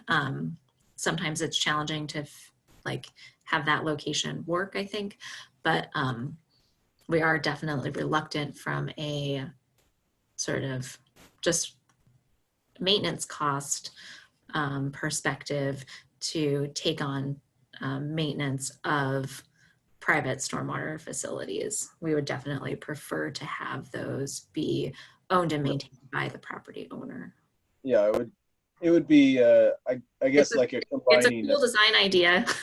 When you're already going to do a Green Street feature on one side of the bikeway, you know, if you've got the property owner doing the exact same thing on the other side of the bikeway just because it has to be on their side of the line. Thanks. Yeah, thank you. I've got a whole bunch of questions, and I'm gonna kind of bounce around with them. I understand that for most of the city, infiltration as a primary approach is adequate. I'm sure you know, and everybody else here from BES knows that. I'm probably going to write a comment that says I would prefer you say that MS4 areas not even bother with looking at infiltration, because all it does is cause problems with people. And I mean, there are probably a few places where you're right next to an approved and functioning drainage way or one of your receiving facilities. It's okay here, but everywhere else in Southwest Portland, you know, any place off of those areas, if anybody gets approval for infiltration, all it does is end up in somebody's basement, somebody else's basement or crawl space, you know. So I know you can't do it, but I'm still going to make the comment that we have real reservations about that. Yeah, well, on the other hand, I really want to compliment you for pushing for more flow control.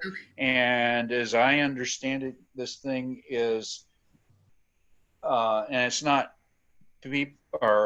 BES's fault primarily. It's a long history in Southwest Portland. I mean, regional facilities were, I can remember when I first got involved with SWNI and had spent a lot of time working in Washington County and started talking about the need for detention ponds for new projects, that I had a whole bunch of the I won't say the blue-haired old ladies, but the ladies that were the powers that be in SWNI land on me with both feet and maybe a crutch tip and tell me that we weren't going to have detention ponds because that was what they did in Washington County, and that was reason enough to do that, not have them. So, and I think Murphy will admit that there isn't any way, given where we're at now, that we can't get by. We can get by with not having some detention ponds, regional facilities type thing. So I'm glad you're making some more. It feels like to me that the thing is accommodating more consideration of that. Am I correct?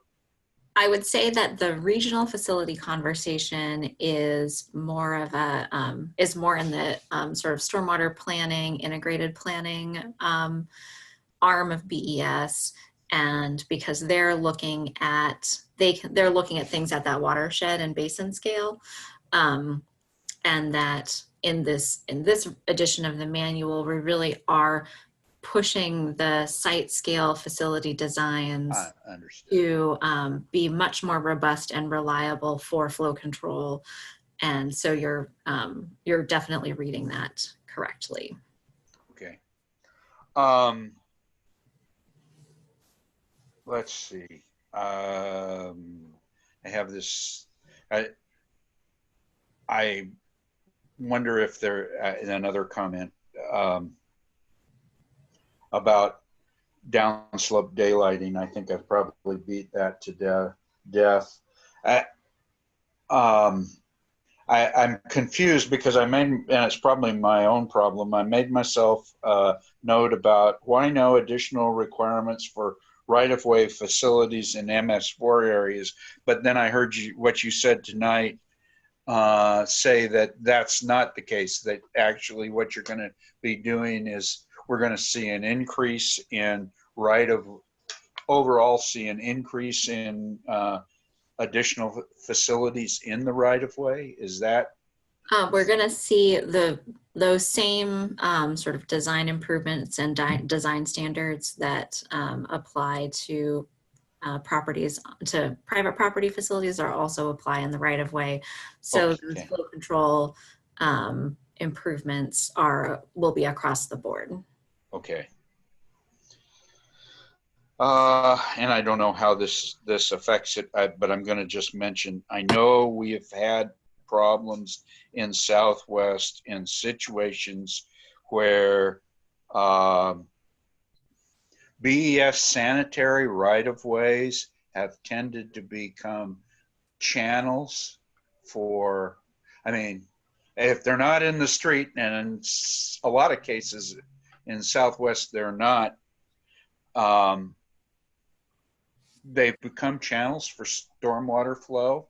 And I don't know that, and sometimes I think it's because people decide that they can take a downspout or a drain pipe and run it into someplace where the water seems to be going downhill, and they don't worry about the fact that there's a manhole downhill couple hundred feet, you know. So, and I'm sure none of that is legal. In fact, I've seen somebody doing a very large stormwater improvement after they built a house and didn't direct the water that way in front of the house and next to a ditch on an unpaved street. And I'm sure their permit for that, you can't see it on Portland maps, which tells me they probably don't want it shown on Portland maps. But I guess my point is, I don't think there's any time that using a BS sanitary right-of-way for stormwater disposal is good. And that'd be the kind of thing that individual owners, individual lot developers should really be made aware of. If this manual gets through to probably the responsible ones, there's no problem. The ones that actually read the manual, but that's a rant that I just wanted to have. And Jennifer can testify to the fact that if anybody lives in drainage way land, I'm the guy that does. I live in a planned development over in Tryon Creek Basin where we've got a lot of common area in amongst the 93 homes here. And the question I have is, I understand you're leaving the you're leaving the EP zone, and we've got a bunch of EC zone that's going to soon be EP zone alone, and let us worry about that with BDS and mostly BDS. But for the upland areas where we've got drainage ways that pick up water coming off the city right-of-ways and carry it through our common area to get down to the P zone, are we, I won't say they're natural. We're making changes in it. We're trying to improve it. We're trying to put more vegetation in it. We've had people that have developed, not channels, although that's happened a couple of times, but areas where the water spread. Are we going to end up through this program being required to have an O&M agreement on those pre-existing platted areas that have drainage ways in them now? Currently, we have our current approach to drainage reserves. So BES really only has regulatory authority when we've placed a drainage reserve. And we replace drainage reserves over drainage ways at the time of a development permit. Okay. So if you're doing an activity that triggers a development permit review, land use review, building permit review, then that's the time that we would look for a drainage way and apply a reserve. So if you're doing other work that doesn't require that, then we wouldn't be looking for the drainage ways to apply a reserve to them. Okay, so the next question is, the same parcel of property that has these drainage ways in it has our paved but uncurbed streets and our storm catch basins and stormwater pipes that carry the water. If we go over 500 feet on repaving, no, but if we have to replace the base, go down to to soil and replace the base, then we're going to trigger the drainage reserve, is the way I'm reading Yes. your materials. You would trigger both stormwater like if you're going, yeah, you would trigger stormwater requirements because you're doing more than 500 square feet, and you would trigger, because you're coming in for a building permit, we would do a drainage reserve review, drainage waiver review, and we would likely apply a drainage reserve to those channels. Okay. And even if we're not in the drainage reserves, the way I read your manual is you encourage us to use your O&M best practices in any place where we have that kind of function going on. Is that correct? Yeah, for sure. Okay.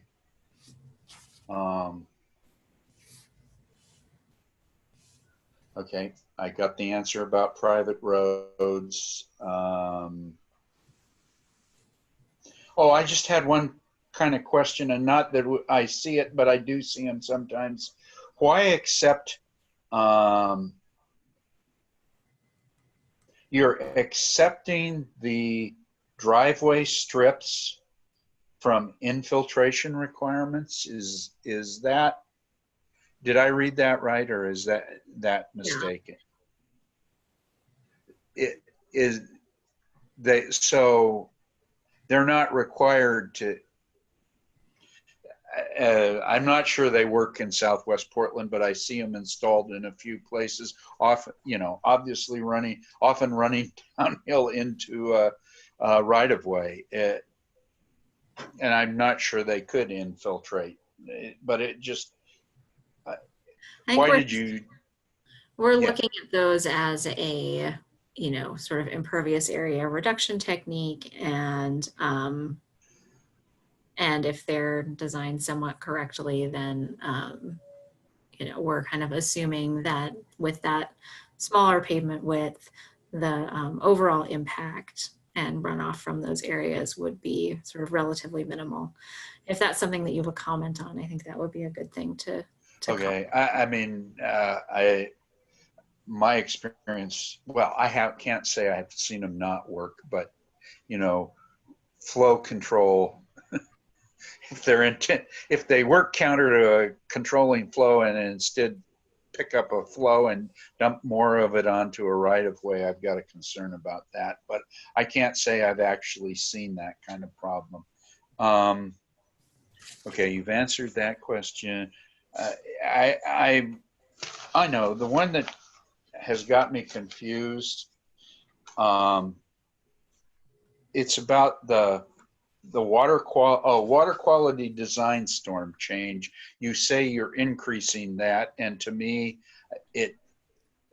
I want to be sure. I don't think you'd be doing anything like this. By increasing it, you're going to require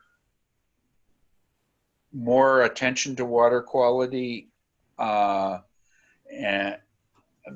so now the design storm, so we have two different water quality design storms. One is based on an amount of rain in 24 hours, and the other one is based on a peak flow. So the peak flow, and both are selected to provide water quality treatment for 90% of the average annual runoff. okay. And that was our standard before and continues to be our standard. So we've redid the calculations looking at 20 years of rainfall data from 20 different rain gauges across the city and redid that statistical analysis. The water quality design storm for volume, so the amount of total inches of rain in 24 hours, went up to 1.61 inches. And it stayed the same for the rate-based design storm that we use to size like the cartridge systems. There were some, so previously the water quality design storm was 0.883 inches. So it's nearly twice as big as what it was before. That is not because of changing climate or because of, that's really primarily not because of the new data. It's because we had a mathematical correction in the old manual where we multiplied that number by 2 later on in the math to make the facilities about the right size. So we're taking out that correction and just putting it in the design storm. And so the design storm now really represents what it should. Okay. Okay. So I got it. And that's a good thing. I don't know if people heard me last week, and this is an attaboy for, I guess, BES, because I realized you guys have installed a new rain gauge at Station 18th on 30th Avenue. And that really is an attaboy, because for a large part of the Tryon Creek Basin, that gives us a better data point at a really critical spot. So pass that on to whatever powers that be. And that's my questions. Great. You know, I'm pretty sure Tim might have been instrumental in getting that rain gauge. That was me, John, so you're welcome. Hey, thank you. It is an ideal Murphy place. should be thanking you too.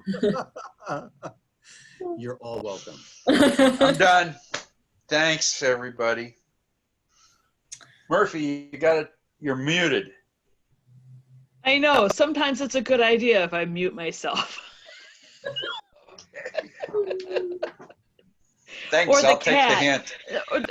Or the cat that won't shut up right now. So is there anyone else who has any questions? No more questions? Oh, I'm sorry. Someone? Can you?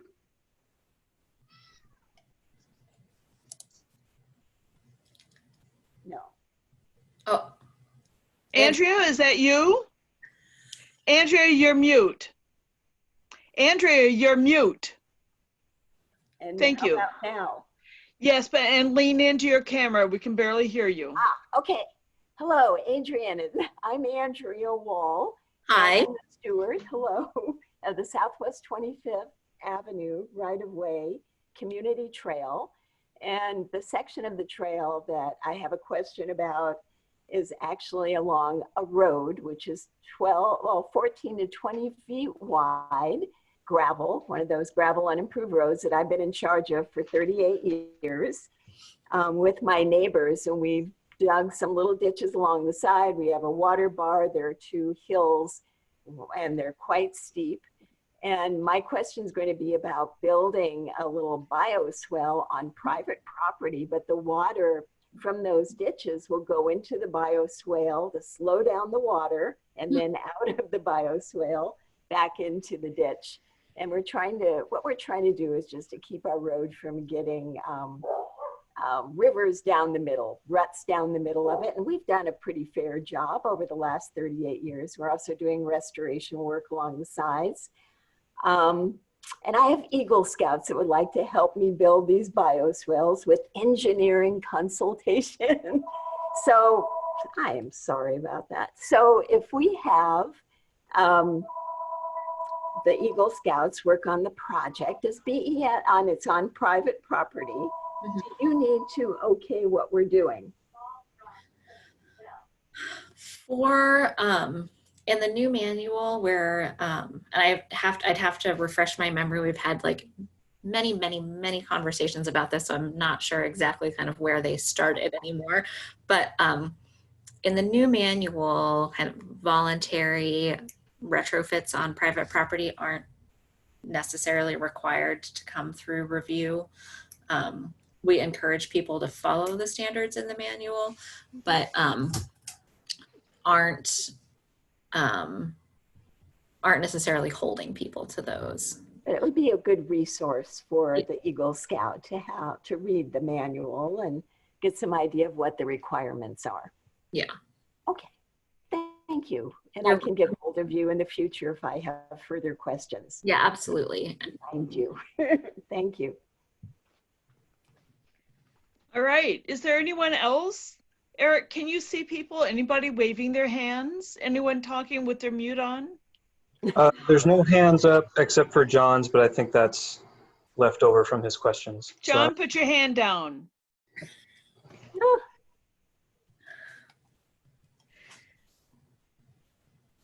And I guess I would also ask any more questions for Libby, as long as we still have her. Thank you very much for hanging around, Libby.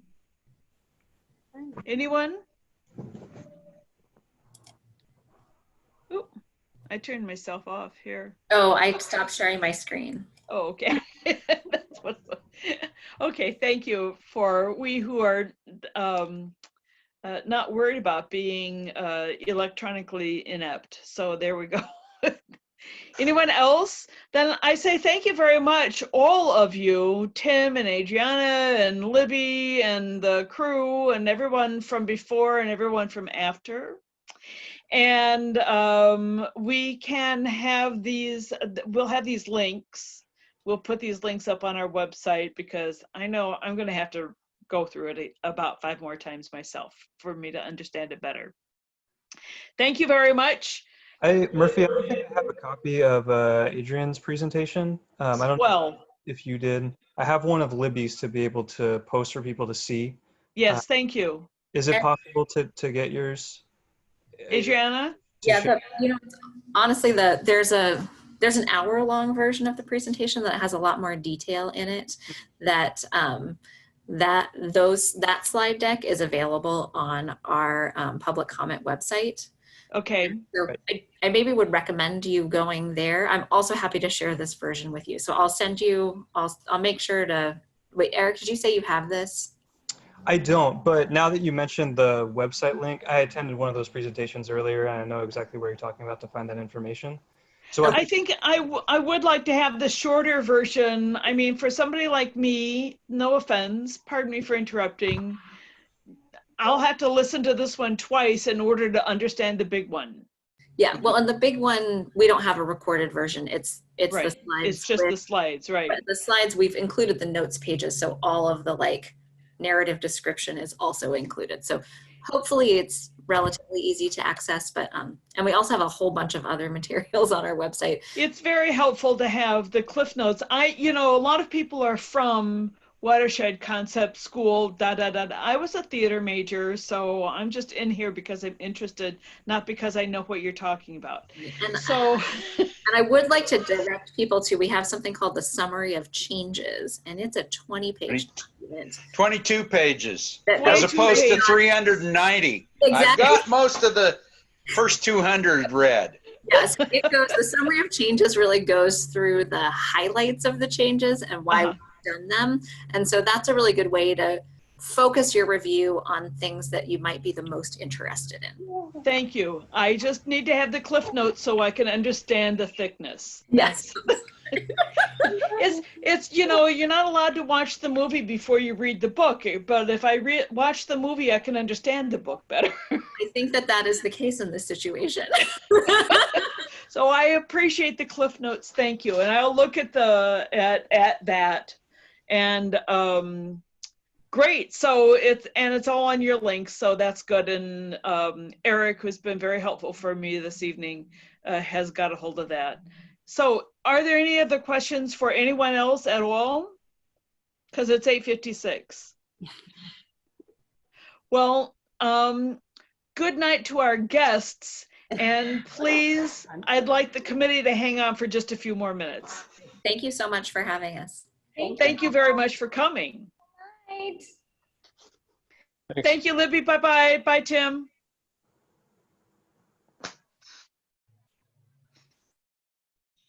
All right, Eric? Yes. So good. Now let's see, where else are we at? Not that piece of paper.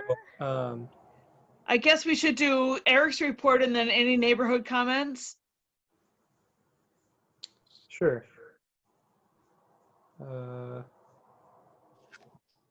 I don't have too much to share. The biggest thing is just kind of waiting to see what happens with the approval for our contract for next year. And so that was at City Council this week, actually.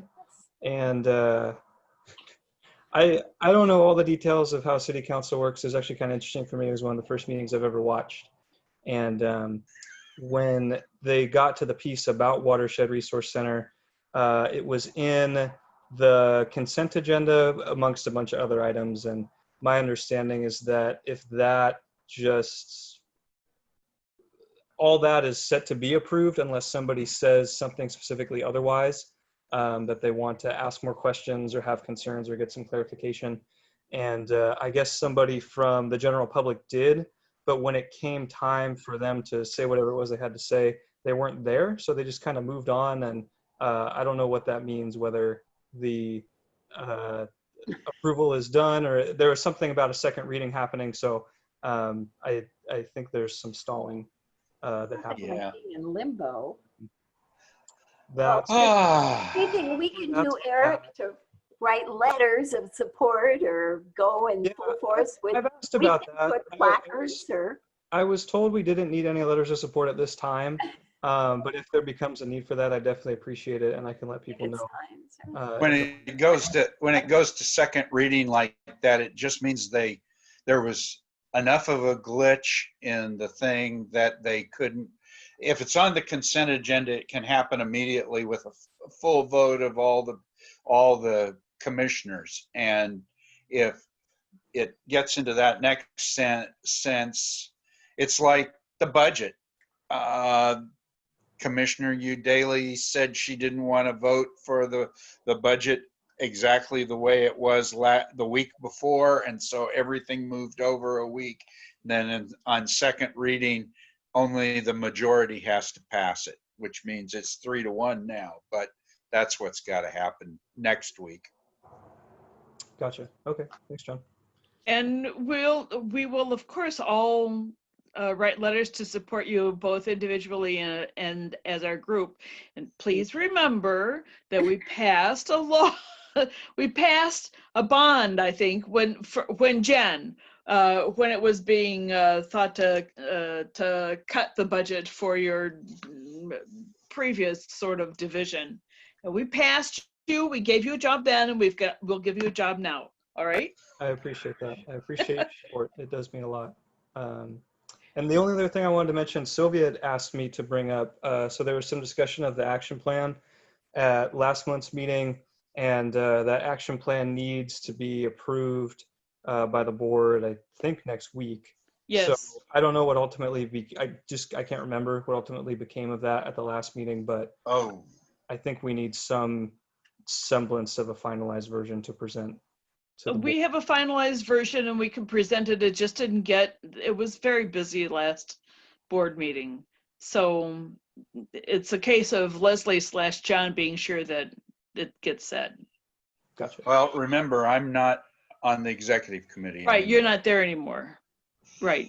So it's I probably it's a will case of attend the meeting, but- Leslie/me being sure that it gets on. Okay. As long as it's ready to go. That's all I want to check on. It's ready to go. We've agreed to it. Yep. There were some slight changes from last year's. It's virtually the same, but there are some upgrades to it, and I'll see to it that it was just a very busy. Maybe I can get higher up on the list. Leslie, can I please go first so I can get my work done? Thank you.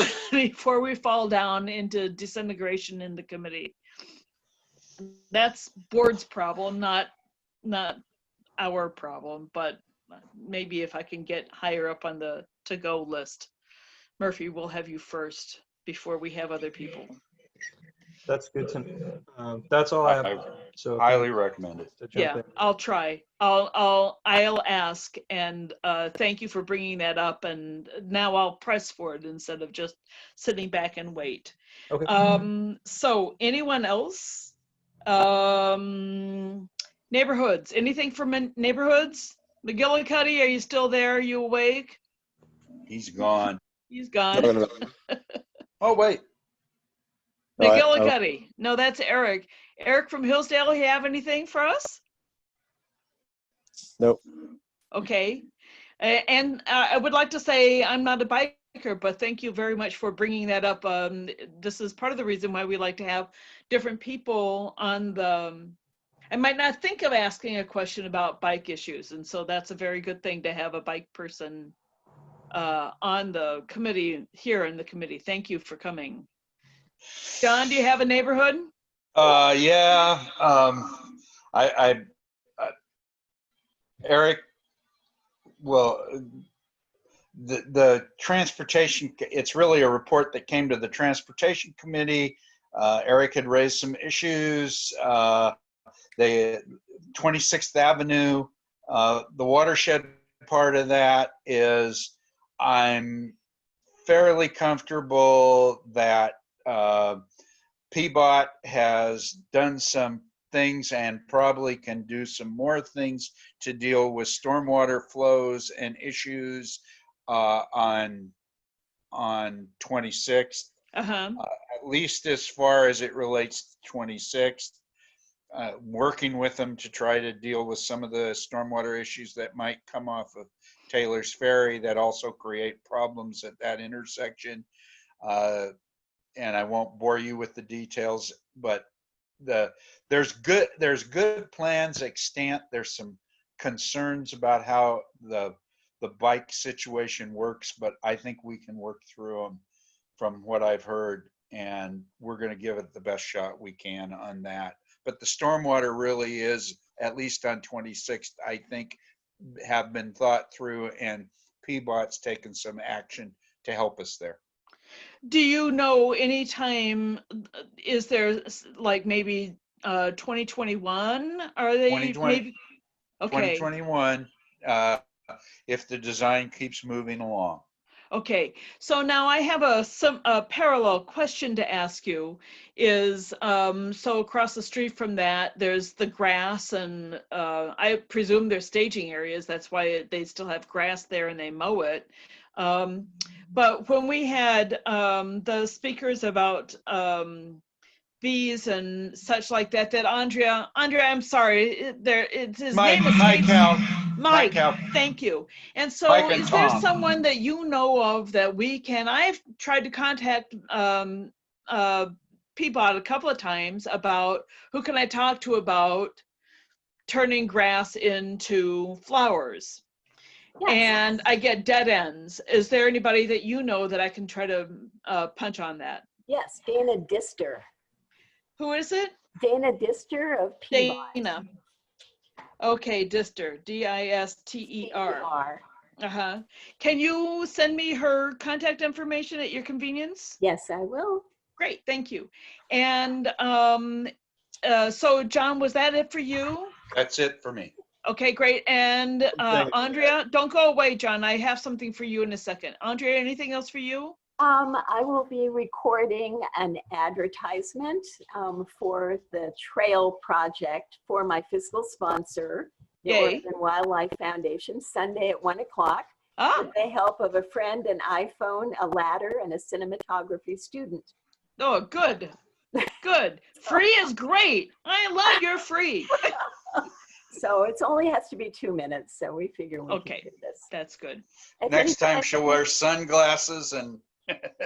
If any of you want a cameo appearance, feel free to come by. As your dog just walks by. And Hey, then your John. husband just before that. Yeah, I know. I could only hold them back so long. I understand. I have one thing to add to, yes, to John's mention of 26th and Taylor's Ferry there. John, you mentioned there's a gravel runoff issue from the Taylor's Ferry portion of that. Yeah. I wonder if, and you said maybe we could get TriMet to go in on a bus stop. I should have. Yeah. Possibly like a BES to finish a sidewalk or something like that. There, I'm not sure if we could find something that's in the swim plan, and if it'd be possible to get something queued up at least close to the end of when they finish that 26th, that would clean up that whole intersection once possible. Yeah, yeah. Well, that, yeah, TriMet's got, getting TriMet as engaged as they are now in Southwest for the light rail may be really a good thing, because maybe at that may result in some people having more familiarity with the actual problems out here, and more structural people to help us with structural solutions when it involves their operations. So I will continue to follow up on that. Yeah, one thing you might know, the downtown Central City in Motion, they've got a new like a plastic bus platform that they're using. So you could have sort of a quick build curb if they could get like the asphalt to do a proper drainage, maybe sort of on the other side of the bus platform. That might be something that you could get tossed in there for a few years until Southwest Corridor comes through and tidies it up with concrete or whatnot. True, because All it'll right. only be a short-term thing. Yeah. Okay. Thank you, Well, Eric. they got to do it. Yeah. Yeah. All right. Thank you, Eric. Thank That's you, very Eric. good. Yeah. So I have something that I would like to say, which is we all got an email earlier, and Lori has decided to withdraw. So I'm in need of a secretary, because not only can we record these, but this isn't legitimate. According to bylaws, we have to have a recording secretary. So until we get bylaws rewritten or things like that, I do take notes as best I can, and then I go back through the recording and I listen to this all over again. So and I do it for Multnomah Neighborhood Association. Anyway, so if anyone knows anyone, and secondly, SWNI would like to help initiate a program, I guess, of asking chairs to find a vice chair to bring into the committee and get them up to speed and get them going. And then after my 2 years, or after whenever it is that I am done doing this, I've got somebody to pass it on to, and it doesn't have to start all over again. So if anyone knows anyone, and this is not an age limitation, but I think maybe somebody over 16, it could be, if anyone's interested, or if you know a student or something, please feel free to nudge them our way. Now, the last thing I would like to say is, I would like to say very loud and clear, John Gibbon, thank you very much for the work that you've done, especially on this swim thing right now, and for the MS4, which is a little bit on hold right now, but for your institutional longevity in this department. And I'm not trying to say, and John's gonna leave us. I'm not saying that. I am just saying there's never a better time to say thank you to someone than right now. So I say thank you, John.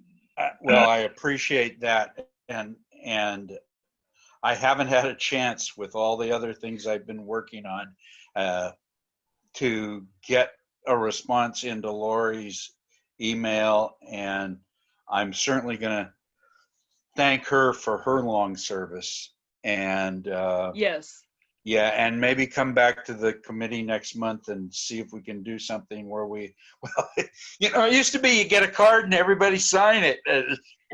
Kind of not on in this environment, but yeah.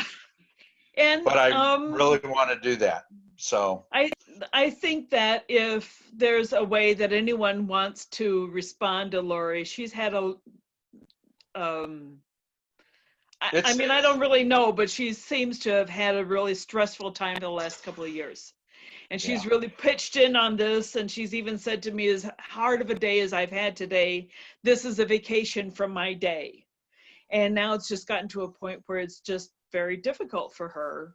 And I think, yeah, I wish that we had a card. I guess I should try to find out what her address is and blast it around to everybody. If we can't pass around a card, maybe everybody could mail their own card to her.